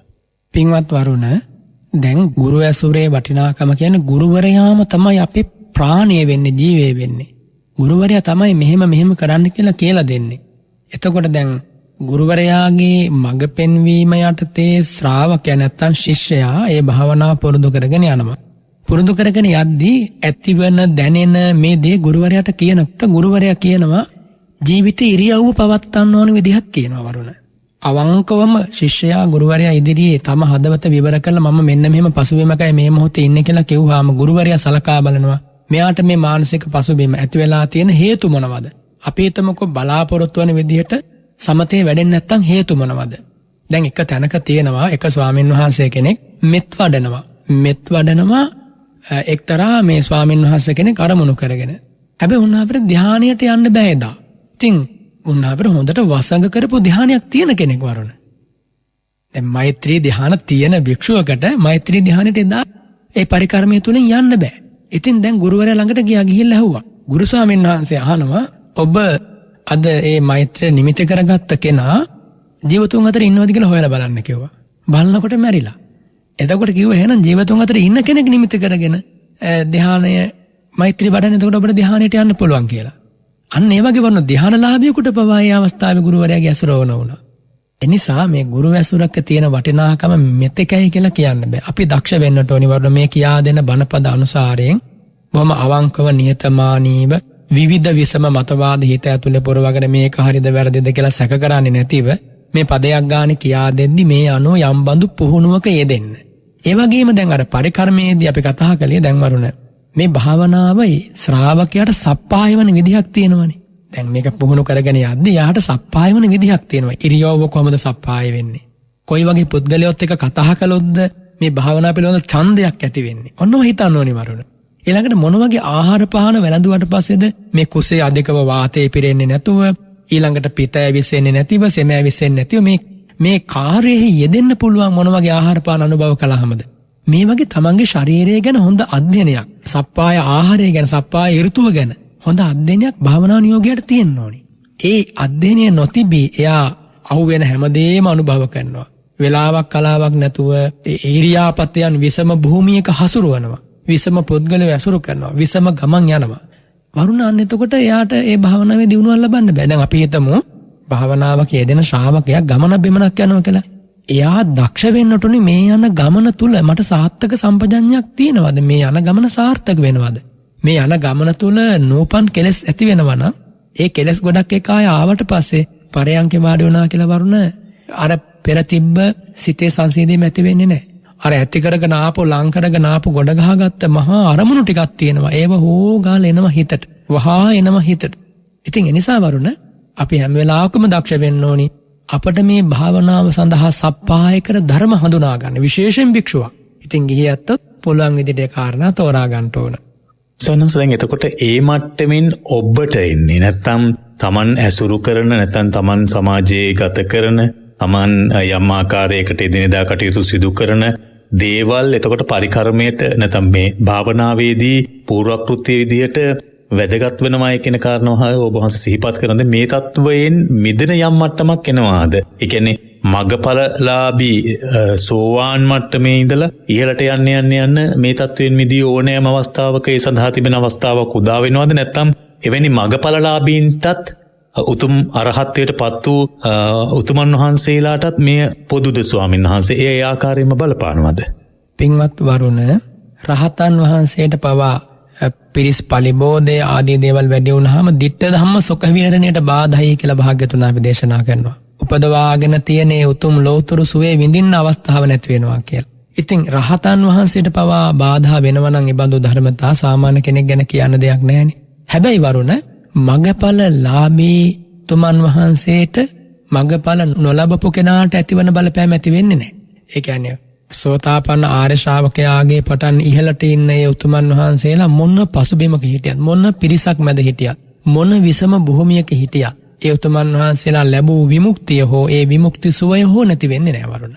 ඒක හරි ආශ්චර්යමත් ධර්මයක්. හැබැයි එතනින් මෙහා අෂ්ට සමාපatti ලාභියෙකුණත් පිරිහෙනවා. අෂ්ට සමාපatti ලාභියෙකුට උනත් අගෝචරයේ හැසිරුණොත් ධ්‍යානෙ නැති වෙන්න පුළුවන්. උදාහරණ තියෙනවනේ වරණ බණ කතාවේ නේද? එහෙමයි සයන්හස. සයන්හස මේ කාරණාව අහන්නත් හේතු වුණේ ඔය වනවාසීව වැඩ ඉන්න ස්වාමීන් වහන්සේලා පිළිබඳව සමාජයේ එවැනි මතයක් තිබෙනවා. උන්වහන්සේලා වනවාසීව වැඩ ඉන්න තාක්කල් ධ්‍යාන මට්ටමට ප්‍රවේශ වෙන්නට පුළුවන් වූ අධිකම හිතක් එහෙම හදාගත්තු ස්වාමීන් වහන්සේලා එහෙම නැත්නම් මගපලලාභී ස්වාමීන් වහන්සේලා ඒ මගපලයන් පිරිහිලා ගිහිල්ලා මේ සමාජගත වුණාට පස්සේ කියන සමාජයේ විවිධ අදහස් පැතිරෙනවා ස්වාමීන් වහන්සේ විවිධාකාරයෙන් මේ ස්වාමීන් වහන්සේලා හුවා දක්වමින් ප්‍රකාශ කරන අවස්ථා තිබෙනවා. එතකොට ඔබ වහන්සේ කියන විදිහට යම් සාධාරණ හේතුවකුත් තිබෙන එහෙම කියන්නට, එහි සබහැවකුත් තිබෙන එහෙම කියන්නට. හැබැයි ඵලලාභයක් ලැබූ ස්වාමීන් වහන්සේලා වගේ යම් ලැබූ ඵලය පිරිහියමක් සිදු වෙන්නේ නැහැ නේද ස්වාමීන් වහන්සේ? පින්වත් වරුණ ජන සමාජයට සාමාන්‍ය ජන සමාජයට භික්ෂුන් වහන්සේ කියන කෙනා කවදත් නුහුරුයි. නුහුරුයි කියන එකෙන් මම අදහස් කරේ භික්ෂුවගේ විෂය නුහුරුයි. අඤ්ඤෝ මෙහි ආකප්පෝ කරණීයෝ. භික්ෂුන් වහන්සේ කරන්නේ අන්‍ය වූ ආකල්පයක්.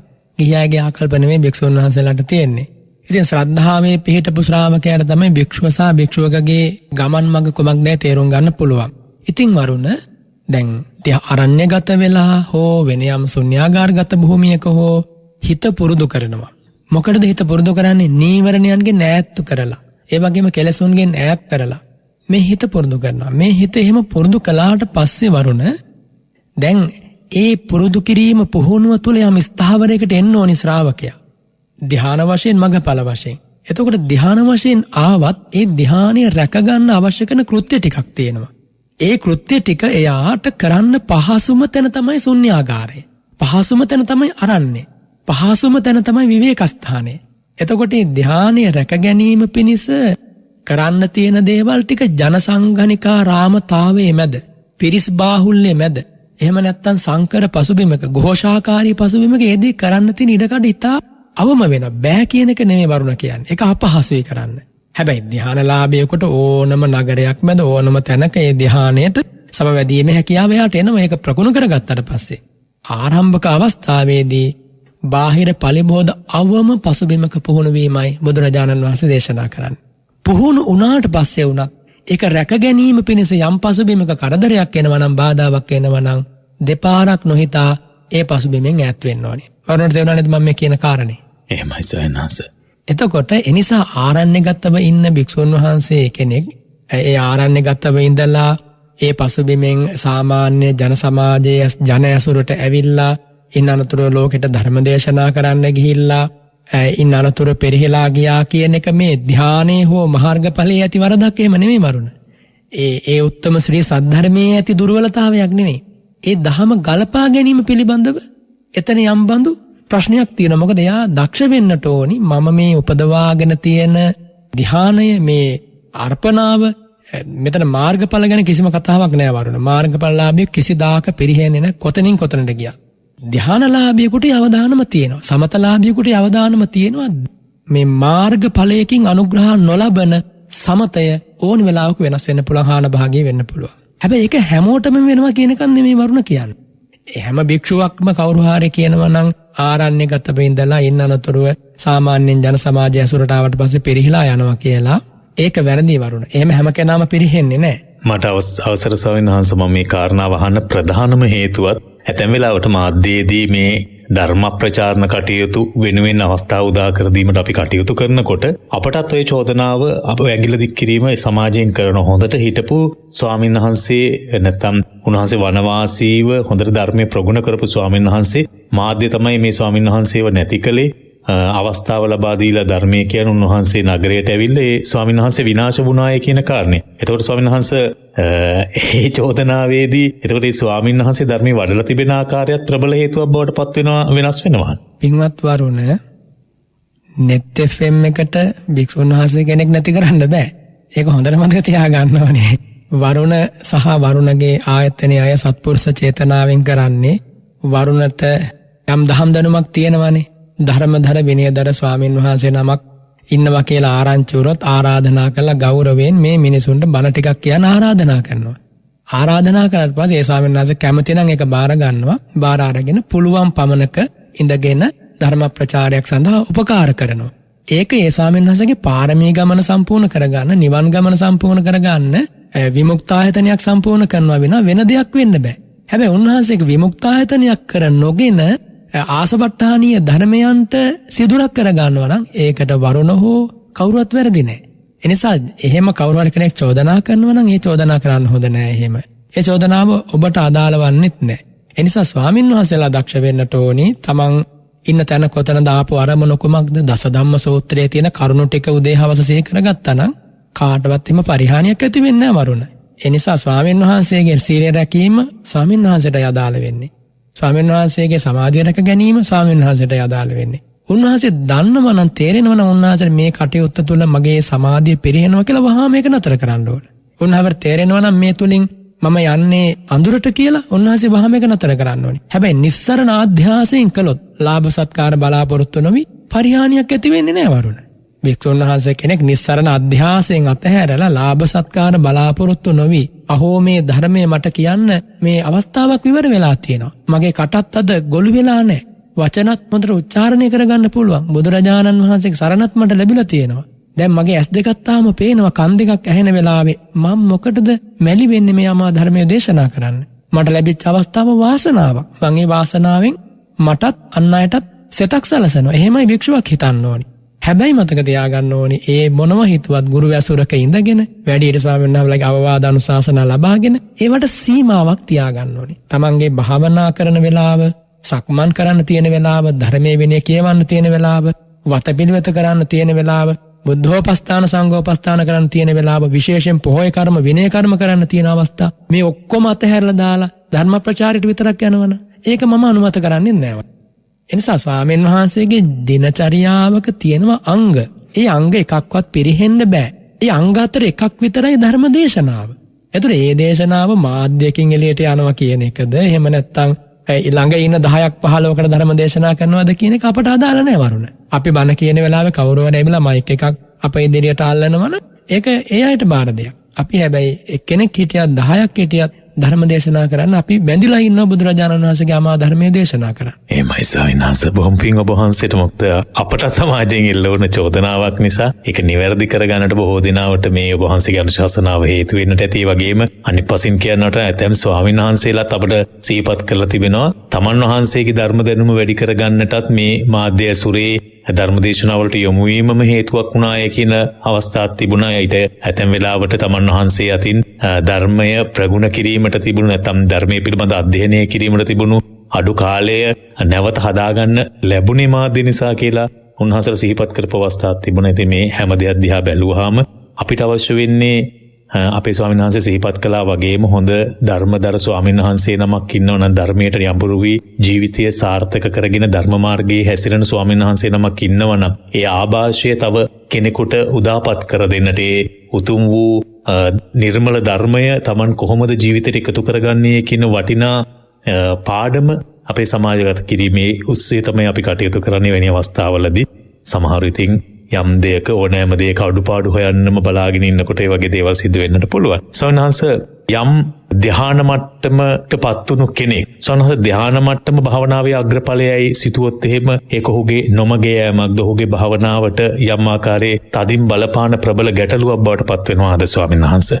පින්වත් වරුණ නිට්ඨාව පරම නිට්ඨාව චතුරාර්ය සත්‍ය අවබෝධ කිරීමයි බුදුරජාණන් වහන්සේ මේ උතුම් ශාසනය තුළ. එනිසා ධ්‍යානලාභයක් මේ බුද්ධ ශාසනය තුළ අගය කරනවා. හැබැයි ඒක අවසානයේ නෙමෙයි. ධ්‍යානලාභී බවක් ඇතිවීම නැත්නම් යම් බඳු ධ්‍යානයක් උපදවා ගන්න කෙනෙකුට හැකියාව ලැබෙනවා කියන්නේ එයා ශ්‍රේෂ්ඨ කෙනෙක්. එයා ඒකාන්තයෙන් සිල්වත් කෙනෙක්. සිල්වන්ත කෙනාටමයි ධ්‍යානයක් උපදවා ගන්න ලැබෙන්නේ. නැත්නම් ඒ භාවනාව දියුණු වෙන්නේ. හැබැයි එතනින් නතර වෙලා හරියන්නේ නැහැ. ඒක අවසානයේ කොට සලකලා හරියන්නේ නැහැ වරුන්.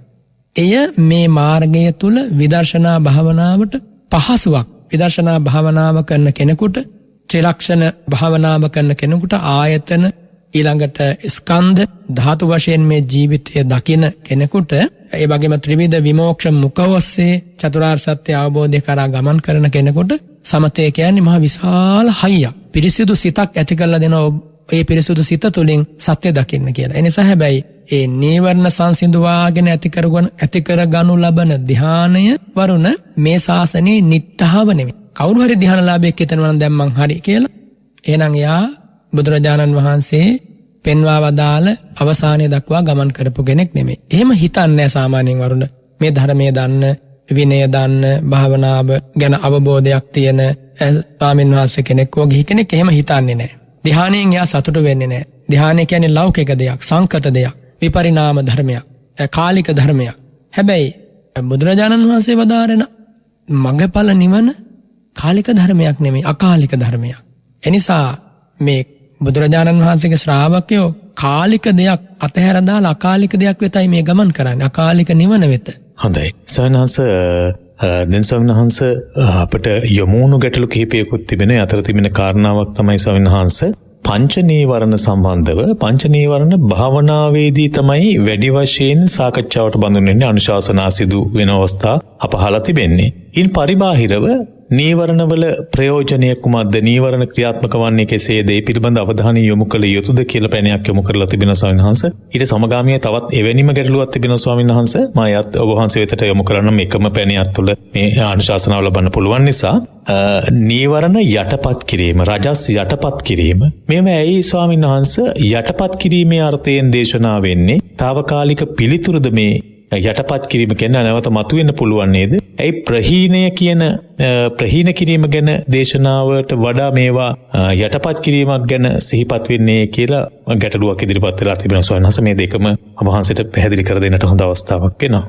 පින්වත් වරුණ, නීවරණ ගැන කතා කරද්දී පංච නීවරණයන් ගැන මේ ශ්‍රාවකයෝ බොහෝ දෙනා දැනුවත්. කාමච්ඡන්දේ, ව්‍යාපාදේ, තීන මිද්ධය, උද්ධච්ච කුක්කුච්ච, විතිකිච්ඡා කියන මේ නීවරණ ධර්ම පහ. මේ පහෙන් පුද්ගල මනසක් අනාදිමත් සසරක් තුළ හිතාගන්න බැරි මට්ටමකට ආවරණය කරලා තියෙනවා, වහලා තියෙනවා. මහා සඳ මඩල, මහා ඉර මඩල ඝන තිමිර බහල අන්ධකාර වලාකුලකින් වහලා තියෙනවා වගේ. එතකොට ආලෝකයක් නැහැ. මේ සිතේ තියෙන ඒ ප්‍රඥාව නැමැති ආලෝකයේ මතුවෙන ඉඩ නොදී වහගෙන ඉන්නේ මෙන්න මේ ධර්මතා පහෙන්. එතකොට භාවනාවක මූලික අරමුණ වෙන්නේ මේ නීවරණයන් ඉවත් කර දැමීම, සම්පූර්ණයෙන්ම ප්‍රහාණය කිරීම. හැබැයි වරුණ ඒක එකපාරට සිද්ධ කරන්න බෑ. මේ කෙලෙසුන් ප්‍රහාණය කරන්න අවස්ථා කිහිපයකින් තමයි පුළුවන් වෙන්නේ. ඒ අවස්ථා හතර තදංග ප්‍රහාණය, විස්කම්බන ප්‍රහාණය, සමුච්ඡේද ප්‍රහාණය, ඊළඟට නිස්සරණ ප්‍රහාණය, පටිපස්සද්ධි ප්‍රහාණය කියලා අවස්ථා පහක් සඳහන් කරනවා. ඒ අතර වරුණ තදංග ප්‍රහාණය කියන්නේ මේවා යටපත් කරනවා.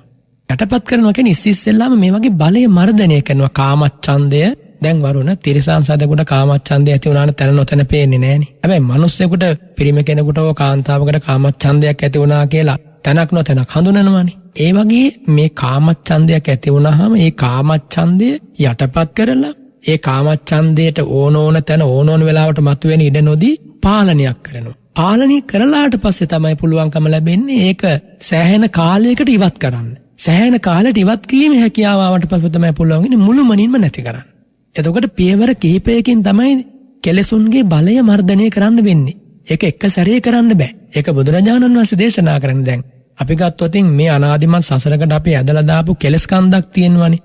පංච නීවරණ කිව්වත්, දස ක්ලේශ කිව්වත්, ග්‍රන්ථෝගයෝග කිව්වත් ඕවා සියල්ලෙන් සියල්ල ප්‍රහාණය වෙන්නේ අවස්ථා හතරකදී. වරුණ අභිධර්ම ක්‍රමයට අනුව කියා දුන්නොත් ඔය සියලු පාපේ, අකුසලයේ, ක්ලේශයේ සංග්‍රහ වෙන්නේ අකුසල චිත්තෝත්පාද 12ටනේ. එතකොට අකුසල චිත්තෝත්පාද 12 අවස්ථා හතරකදී තමයි ප්‍රහාණය වෙන්නේ. ඒ කියන්නේ පළමු සෝතාපන්න මාර්ගයේදී සක්කාය දිට්ඨි, විචිකිච්ඡා, සීලබ්බත පරාමාසයන් ප්‍රහාණය වෙනවා කිව්වාම ලෝභ මූල සිත් 4 දිට්ඨිගතව සම්පූර්ණයෙන්ම ප්‍රහාණය වෙනවා. ඊළඟට විචිකිච්ඡා සංප්‍රයුක්ත මොහ මූල චිත්තය ප්‍රහාණය වෙනකොට සිත් 5ක්, අකුසල් සිත් 5ක් සදාහටම උපදින එක නතර වෙනවා.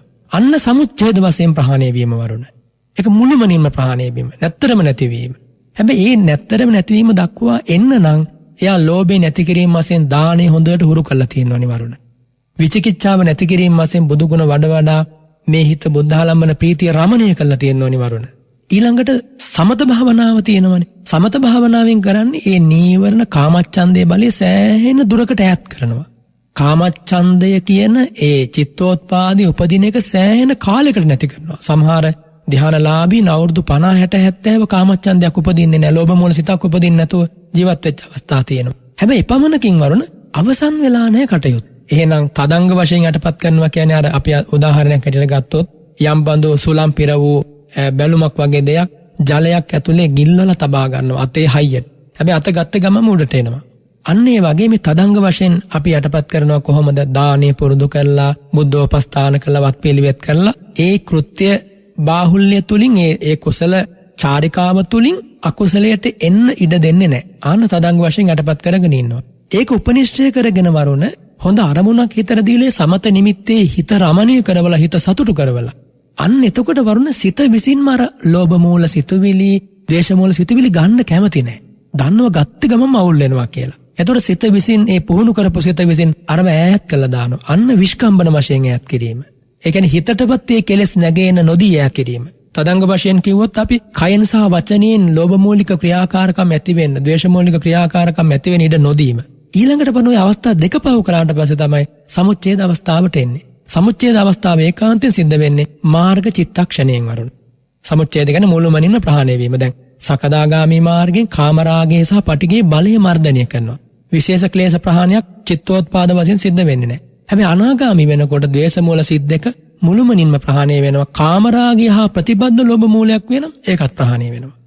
ඊළඟට අරහත් මාර්ගයට එනකොට තමයි වරුණ ලෝභ මූල චිත්තෝත්පාද 4ක් තියෙනවා. රූප රාග, අරූප රාග, මාන, උද්දච්ච අවිජ්ජා සමග යෙදුණු. ආන්නේ හතරයි උද්දච්ච සම්ප්‍රයුක්ත චිත්තය කියන මෝහ මූල සිතයි කියන මේ චිත්තෝත්පාද පහම ප්‍රහාණය වෙන්නේ. අන්නිදාට සමස්තය අවසන් වෙනවා වරුණ. ඊට පස්සේ උතුමන් වහන්සේගේ කෙලස් ප්‍රහාණය පිළිබඳව අත්දැකීම විඳින අවස්ථාව හඳුන්වනවා පටිපස්සද්ධි ප්‍රහාණය කියලා. එහෙමයි ස්වාමීන් වහන්සේ.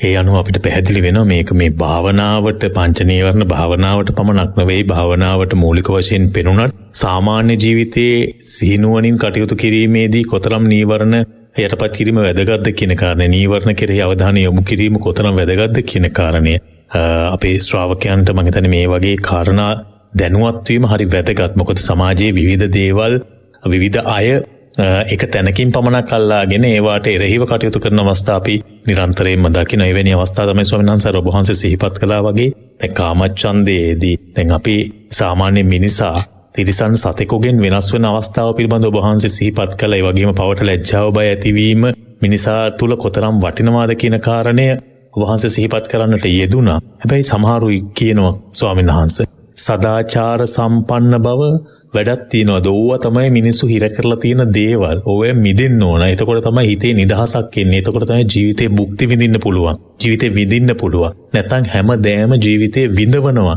මෙහෙම කියන අවස්ථා තිබෙනවා ස්වාමීන් වහන්සේ. එතකොට අපේ සංස්කෘතිය සදාචාර සම්පන්න බව මේවත් ආගමට සමානුපාතිකව ස්වාමීන් වහන්සේ රටක සමාජයක පැවැත්මට විශාල වශයෙන් බලපෑම් එල්ල කරනවා කියන කාරණේ අපි පිළිහිටියොත් එමෙහි වැරදක් තිබෙනවා ස්වාමීන් වහන්සේ. පින්වත් වරුණ කිසිම වරදක් නැහැ. සදාචාරයක සભ્યත්වයක පදනම වෙන්නේ ඔවුන් අදහන දර්ශනයයි. ඔවුන් විශ්වාස කරන ආගමයි. එහෙම නැත්නම් ඔවුන්ට ලැබිච්ච ශික්ෂණයයි. මනුෂ්‍යත්වය කියන්නේ ශික්ෂණය නැමැති පදනම තුල ගොඩනැගෙන අවස්ථාවක්. මිනිසෙකුට ඒ මනුෂ්‍යත්වයට හිමි ආචාර ධර්ම සමුදායක් තියෙනවා. ඒ ආචාර ධර්ම සමුදාය නිසාම තමයි යා මිනිහෙක් කියලා අර්ථවත් කරන්නේ. තිරසන් සතුන්ට සාපේක්ෂව සෙසු නිරේගාමී දුක්ඛිත සත්වයන්ට සාපේක්ෂව හීන මිලේච්ඡ සත්වයන්ට සාපේක්ෂව මිනිසා කියන කෙනා ලාමක කෙනෙක් නෙමෙයි. මිනිසා කියන කෙනාට ප්‍රඥාවේ ඕභාසයේ ආනුභාවයේ ලැබිච්ච හදවතක් ඇති කෙනෙක්. එනිසා වරුණ මේ සාමාන්‍යයෙන් මිනිස්සෙක් වුණාට පස්සේ ඒ මිනිසයා බුදුරජාණන් වහන්සේගේ ශ්‍රාවකයෙක් වුණත් නොවුණත් එයා මිනිස්සෙක් නම් එයා ප්‍රාණඝාතයෙන් වෙන් වෙන්න ඕනි. එයා මිනිස්සෙක් නම් තව කෙනෙක් දෙයක් කරකම් කරන්නේ නැහැ. එයා මනුක්ෂයෙන් නම් වැරදි කාමසේවනයට යන්නේ නැහැ. එයා මිනිස්සෙන් නම් බොරුවට එයා කැමති වෙන්නේ නැහැ. එයා මිනිස්සෙක් නම් එයාගේ හිත විහිං නැති කරගන්න හිතේ තියෙන සැනසීම විහිං නැති කරගන්න දේවල් කරන්නේ නැහැ. එනිසා මේ පංචශීල ප්‍රතිපදාව කියන උතුම් ප්‍රතිපදාව මනුෂ්‍යත්වයේ ප්‍රධානම සලකුණ. මනුෂ්‍යත්වයේ ප්‍රධානම ලක්ෂණය. එතකොට ඒ ලක්ෂණයෙන් ඉවත් වෙලා ගිය කෙනෙක් මිනිසෙක් කියලා කියන්න බෑ. එතකොට කවුරු හරි කෙනෙක් කියනවා නම් ඔය බැඳුම් වලින් තමයි අපව හිර කරලා තියෙන්නේ, ඔය සංස්කෘතික අංගයන්ගෙන් තමයි අපව හිර කරලා තියෙන්නේ. වරුණ එහෙම කියන අය බලාපොරොත්තු වෙන්නේ කිසි වග විභාගයක් නැති මුලක් මැදක් අගක් නොහඳුනන ජීවිතයක් ගැන නොදන්නා, සසරක් ගැන නොදන්නා, කර්මඵලයක් ගැන නොදන්නා අන්ත අසරණ වෙලා ඉන්න තිරස්චානගත සත්වයන්ගේ හැසිරීම දෙකොල්ල අගය කරන්නේ. අසම්මතයද අගය කරන්නේ. මවට පියාට ගරු කිරීම දෙකොල්ලෝ නැහැ කියලා කියන්නේ. මේ මගේ නැගණියේ, මේ මගේ අම්මායේ, මේ මගේ භාර්යාවයි කියන තුන්දෙනා වෙන් වශයෙන් ඒගොල්ලන්ට දී යුතු පූජනීය තැන නොදී සිටීම දෙකොල්ලෝ අගය කරන්නේ. ඊළඟට වරුණ ඒගොල්ලන් අගය කරන්නේ අපට මේ මහා ගෞරවනීය සංස්කෘතියක් තුළින් දායාද කරපු වැඳිය යුත්තාට වැඳීම, පිළිය යුත්තාට පිඳීම, විලිවැහෙන්න ඇඳුම් ටික ඇඳීම, ඊළඟට මිහිරි වචන කතා කිරීම, සමගිය සාමය වෙනුවෙන් පෙනී සිටීම, අන් අයගේ දුක හැඳිනීම, දුකේදී පිහිටවීම, මේවද කරදරයි කියලා හිතන්නේ. එහෙමයි. මේවයින්ද අපි ඔබට යන්න ඕනේ කියලා හිතන්නේ. මේවක් තුලින්ද හිර කරලා තියෙනවා කියලා හිතන්නේ. ඊළඟට උදේ හවා බුදුරජාණන් වහන්සේට වන්දනා කිරීම, පිරිත් සජ්ජායනා කිරීම, ඊළඟට තමන්ගේ හැසිරීම වලට සීමාවක් ඇති බවක් මෙනෙහි කිරීම, ඊළඟට ඉන් ඉදිරියේ අපායක් තියෙනවා වර්ධවා ගත්තොත් එතන වැටෙනවා, මෙහෙම හිතීම දෙකොළ බාධායි කියලා හිතන්නේ. එහෙම බැලුවොත් වරුණ මේ දහම කියන්නේ සැබවින්ම පවට ලැජ්ජාව ඇති, පවට බය ඇති, ප්‍රඥාව ඇති, වීරිය ඇති, සිහිකල්පනාව ඇති අයටයි. ඉතින් ඔය කියන ධර්මතා ටික නැත්නම් අර අනුරුද්ධ මහා විතර්ක සූත්‍රය වගේ මේ දහම ඒගොල්ලන්ට වදයක් ඇටියට තේරෙනවා. ඉතින් වරුණ බුදුරජාණන් වහන්සේ ධර්මය ආරම්භ කරපු අවස්ථාවේ දේශනා කරන්න තථාගතයන්ව දේශනා කරන්නේ රාග දෝෂ පරේතේහි නායන් ධම්මෝ සුසම්බුදෝ කියලා. රාගයෙන්, දේශයෙන්, මෝහයෙන් පරවස වෙච්ච මිනිසුන්ට මේ ධර්ම දේශනා කරන්න කිව්වොත් මට වෙහෙසක් ඇති වෙන්න පුළුවන්. ඒක නේද ඔය අනිත් පැත්තේ මතුවලා එන්නේ. අපට සීමාවක් පැනෙවුවා කියලා. භාග්‍යවතුන් වහන්සේ දැකවදාලා. ආලේ රාමා කුහායම් පජා. බුදුරජාණන් වහන්සේ දේශනා කරනවා මේ ප්‍රජාව ආලේ රාමය කියන්නේ බැඳි බැඳි ඇලි ඇලි ගැලි ගැලි යන ප්‍රජාවක් ඉන්නේ. සංසාරේ මේ කෙනෙක් දෙන්න ගැන නෙමෙයි දේශනා කළේ. ඉතින් මෙහෙම ප්‍රජාවකට මේ සුදුද්දස සුනිපුන ධර්මයේ දේශනා කරන්න ගියොත් ඒක මට හුදු වෙහසක්, මගේ පුද්ගලික සමාධි සමාපත්තීන් මිදීමට බාධාවක් කියලා භාග්‍යවතුන් වහන්සේ යම්බඳු අදහසක් පහළ වුණා. ඒක සියලු බුදුවරයන්ට ධර්ම දේශනා ආරම්භ කරන අවස්ථාවේදී පහළ වෙනවා. ඒ අවස්ථාවේ තමයි සහම්පති බ්‍රහ්මරාජා ආරාධනා කරන්නේ. ඉතින් සාමාන්‍ය මිනිස් මනසේ ස්වභාවය එහෙම තමයි වරුණ. සාමාන්‍ය මිනිසා කල්පනා කරන්නේ එහෙම තමයි. මේ සාමාන්‍ය මිනිසාගේ බලාපොරොත්තුවත් ඒක තමයි. කාමයන් කියන්නේ අතෘප්තිකරයි. කාමයෙන් මුසපත් වෙච්ච හිතක් තියෙන මිනිසයා කාමයේ විශේෂ සීමා පනවන්නට කැමති නැහැ. ඒක තමයි හැටි. ඒ වගේ අය කියන අපිට විඳින්න විඩක් නැහැ මේ ජීවිතේ, මේ සංස්කෘතියේ, මේ දේවල් වල අපිට ලොකු බාධාවක් එල්ල වෙලා තියෙනවා. කාන්තා පාර්ශවය කියන්න පුළුවන් එහෙම නෙවෙයි. මේ අපිට ඕන විදිහට නිදහස ඇඳුම් අඳින්න තියෙන්න ඕනි. ඇඳුමෙන් කොහොමද චරිතයක් මනින්නේ? මේ මුළු ශරීරයෙන් මසාගෙන නුවමනා නැත. ආදී වශයෙන් විවිධ කතන්දර මතුවෙන්න පුළුවන් වරුණ. පිරිමි පැත්තයත් එහෙම තමයි. ඉතින් ඒ නිසා කතා කරොත් ඒවා බොහෝ දේවල් තියෙනවා. කොහොම වුණත් ඔර මතක තියාගන්න අපි බුදුරජාණන් වහන්සේගේ ශ්‍රාවකයෝ. අපිට අවශ්‍ය නැහැ සංකර දේවල් දාගෙන අපේ මේ ලස්සන මිනිස් ජීවිත ප්‍රතිලාභේ නැති කරගන්න. ඒ නිසා අපි බුදුරජාණන් වහන්සේ සරණේ පිහිටලා සීලය නැමැති ආභරණයෙන් ලස්සන වෙන්න ඕනි. ගුණය නැමැති ආභරණයෙන් ලස්සන වෙන්න ඕනි. සත්‍ය වචනය නැමැති දේ තමයි අපේ මේ ගෙලට ආභරණයක් කරගන්න ඕනි. අතට අපි ආභරණය කරගන්නේ වලලු නෙමෙයි, දාණය. සවනතට ආභරණයක් කරගන්නේ කරාඹු නෙමෙයි. සවනතට ආභරණයක් කරගන්නේ තථාගත ධර්මයේ ශ්‍රවණය කිරීමයි. ඉතින් අන්න ඒ වගේ අපි අපේ ජීවිතය වාසනාවන්ත කරගන්න මේ ධර්මයෙන්. එහෙමයි. ඉතින් ඒ වගේ වටිනාකමක් තියෙන දෙයක් තිබිලා ඒක නොපෙනෙන මිනිසුන් අපේ සමාජයේ ඉන්නවායි කියන කාරණේ ඇත්තටම හිතාගන්නටත් බැහැ ස්වාමීන් වහන්සේ. සමහරලාට විදේශගත ඇතම් අය මේ රටට මේ ධර්මය නිසාම මේ රටට ධර්මය හොයාගෙන යන අවස්ථා තිබෙනවා. හැබැයි අපේ සමාජයේ අර අපි හැමතිස්සෙම කියනවා වගේ කනාට මැණිකේ වටිනාකම නෑ වගේ පය හැපුණත් අපේ සමාජයට මේ දෙහි වටිනාකම නැහැ. හැබැයි යම් අසරණ වුණ තැනකදී, Tamanට යම් පීඩාවක් එල්ල වුණ තැනකදී ධර්මයට ලං වෙන අවස්ථාවක් තියෙනවා. හැබැයි ඒ තුලදීත් බොහෝ වෙලාවට මා විශ්වාස කරන විදිහට සමාජයේ දකින්න දේ අනුව මිත්‍යාවට වැඩි නැඹුරුවක් දෙන ආකාරයෙන් තමයි ධර්මයටත් නැඹුරු වෙන්න උත්සාහ කරන්නේ. එය ධර්මයට මිත්‍යාව ගලපා බලන්නට තමයි හැම විටම උත්සාහ කරන්නේ. එය කොතෙක් සාධාරණද, කොතෙක් හරිද, අපිට ඒ ධර්ම මාර්ගය තුල තිබෙන අවස්ථාව අපි විසින්ම නැති කරගන්නවා නේද කියලා හැඟීම තමයි ඇති වෙන්නේ. තවත් අපිට යොමු කරපු ගැටලුවක් ස්වාමීන් වහන්සේ ඉන්ද්‍රිය ධර්මයන් සම්බන්ධව, ඉන්ද්‍රිය ධර්මයන්මද ස්වාමීන් වහන්සේ බල ධර්මයන් බවට පත්වන්නේ කියලා විමසලා තිබෙනවා. කොහොමද ඉන්ද්‍රිය ධර්මයක් බල ධර්මයක් ලෙස වැඩෙන්නේ කියන කාරණේ විමසා තිබෙනවා ස්වාමීන් වහන්සේ. කැලණියෙන් මේ ප්‍රශ්නය යොමු කරලා තිබෙනවා ස්වාමීන් වහන්සේ. පින්වත් වරුණ, මේ උතුම් ධර්මයේ තුල තථාගතයන් වහන්සේ ශ්‍රද්ධා, විරිය, සති, සමාධි, ප්‍රඥා කියන මේ කාරණා පහ ඉන්ද්‍රිය ධර්ම ලෙස දේශනා කරනවා. ඉන්ද්‍රියක් කියන වචනයෙන් අදහස් කරන්නේ බොහෝ කටයුතු සිද්ධ වන, බොහෝ කෘත්‍යයන් සිද්ධ වන තැනකට ඉන්ද්‍රියක් කියන ප්‍රධාන ධර්මයක්. ඇසට ඉන්ද්‍රියක් කියලා කියනවා. රූප සංඥාව ලබා ගැනීම, ඒ අනුව ක්‍රියාත්මක වීම සඳහා මේ ඇස අවශ්‍ය වෙනවා. ශබ්දය ඇසීම විශේෂයි මේ සෝතය ඉන්ද්‍රියක් කියලා කියනවා. සෝතේ ඉන්ද්‍රිය. අන්න ඒ වගේ මේ ආධ්‍යාත්මික ඉන්ද්‍රියන් තියෙන ඒවට කියන ඔය සද්ධාදී වශයෙන්. එතකොට මේ ශ්‍රද්ධාව කියන දේ, ශ්‍රද්ධාව කියන ධර්මයේ බලවත් වෙන්න ඒ ප්‍රධානියෙක් බවට පත් වෙනවා මේ ජීවිතය තුළ. එයා ප්‍රධානියෙක් බවට පත් වුණා. ඉන්ද්‍ර කියන වචනේ තේරුම ප්‍රධානියා කියන එකනේ. එතකොට එයා ප්‍රධානියා බවට පත් වුණාට පස්සේ අශ්‍රද්ධාවට ප්‍රතිපක්ෂව එයා කටයුතු කරනවා. සාමාන්‍ය මනසේ ස්වභාවය තමයි අශ්‍රද්ධාව. අශ්‍රද්ධාව කියන්නේ බුදුරජාණන් වහන්සේ ගැන, ධර්මයේ ගැන, සංඝ රත්නය ගැන, ඒ උතුම් ගැන්වීම ගැන පිළිගැනීමක් නැති බව. ඒක කොහොමත් සංසාරේ අපේ ගතියක් නෙවරුණ. ඒක පිළිගත්තා නම් අද අපි මේ ටික කතා කරන්නවත් නැහැනේ සංසාරේ. අපි නිදහස් වෙලානේ. එතකොට එනිසා ඒ ශ්‍රද්ධාව ඒ විදිහට ප්‍රධාන ධර්මතාවයක් බවට පත් වෙනකොට ඒක ඉන්ද්‍රියක් කියලා කියනවා. ඒ වගේම වීරියත් එහෙමයි. සතියත් එහෙමයි, සමාධියත් එහෙමයි, ප්‍රඥාවත් එහෙමයි. ඒ ටිකම වරුණ පසමිතුරු ධර්මයන් හි බලය මර්ධනය කරමින් බලයක් බවට පත් වෙනවා. ආනතර ශ්‍රද්ධා බලය කියලා කියනවා. එතකොට ශ්‍රද්ධාව ජීවිතේ නිවන් මාර්ගයේ ප්‍රධාන ඉන්ද්‍රියක් බවට පත් වෙනවා. දැන් අපි ගත්තොත් මේ ශරීරයේ ඇස කියන්නේ ප්‍රධාන ඉන්ද්‍රියක්. ඇස් දෙක නැතුනොත් මොකක්ද වෙන්නේ කියලා හිතා ගන්න බෑ. කන් දෙකත් එහෙමයි. එකකට එකක් දෙවෙනි වෙන්නේ නෑ මේ ඇස, කන, නාසය, දිව, කය කියන මේ දේවල් වලින්. අන්නේ වගේ ශ්‍රද්ධා විරිය සති සමාධි ප්‍රඥා කියන මේ ධර්මතා එකකට එකක් දෙවනි නොවි නිවන් මඟ නැමැති ආධ්‍යාත්මික ජීවිතයට දැවැන්ත හයියක් ලබා දෙනවා. ඇත්තටම ආධ්‍යාත්මික ජීවිතයේ S2 කියන්නේ ශ්‍රද්ධාවට. S2 කියලා කියන්නේ වීරිය සතිය සමාධි ප්‍රඥාව.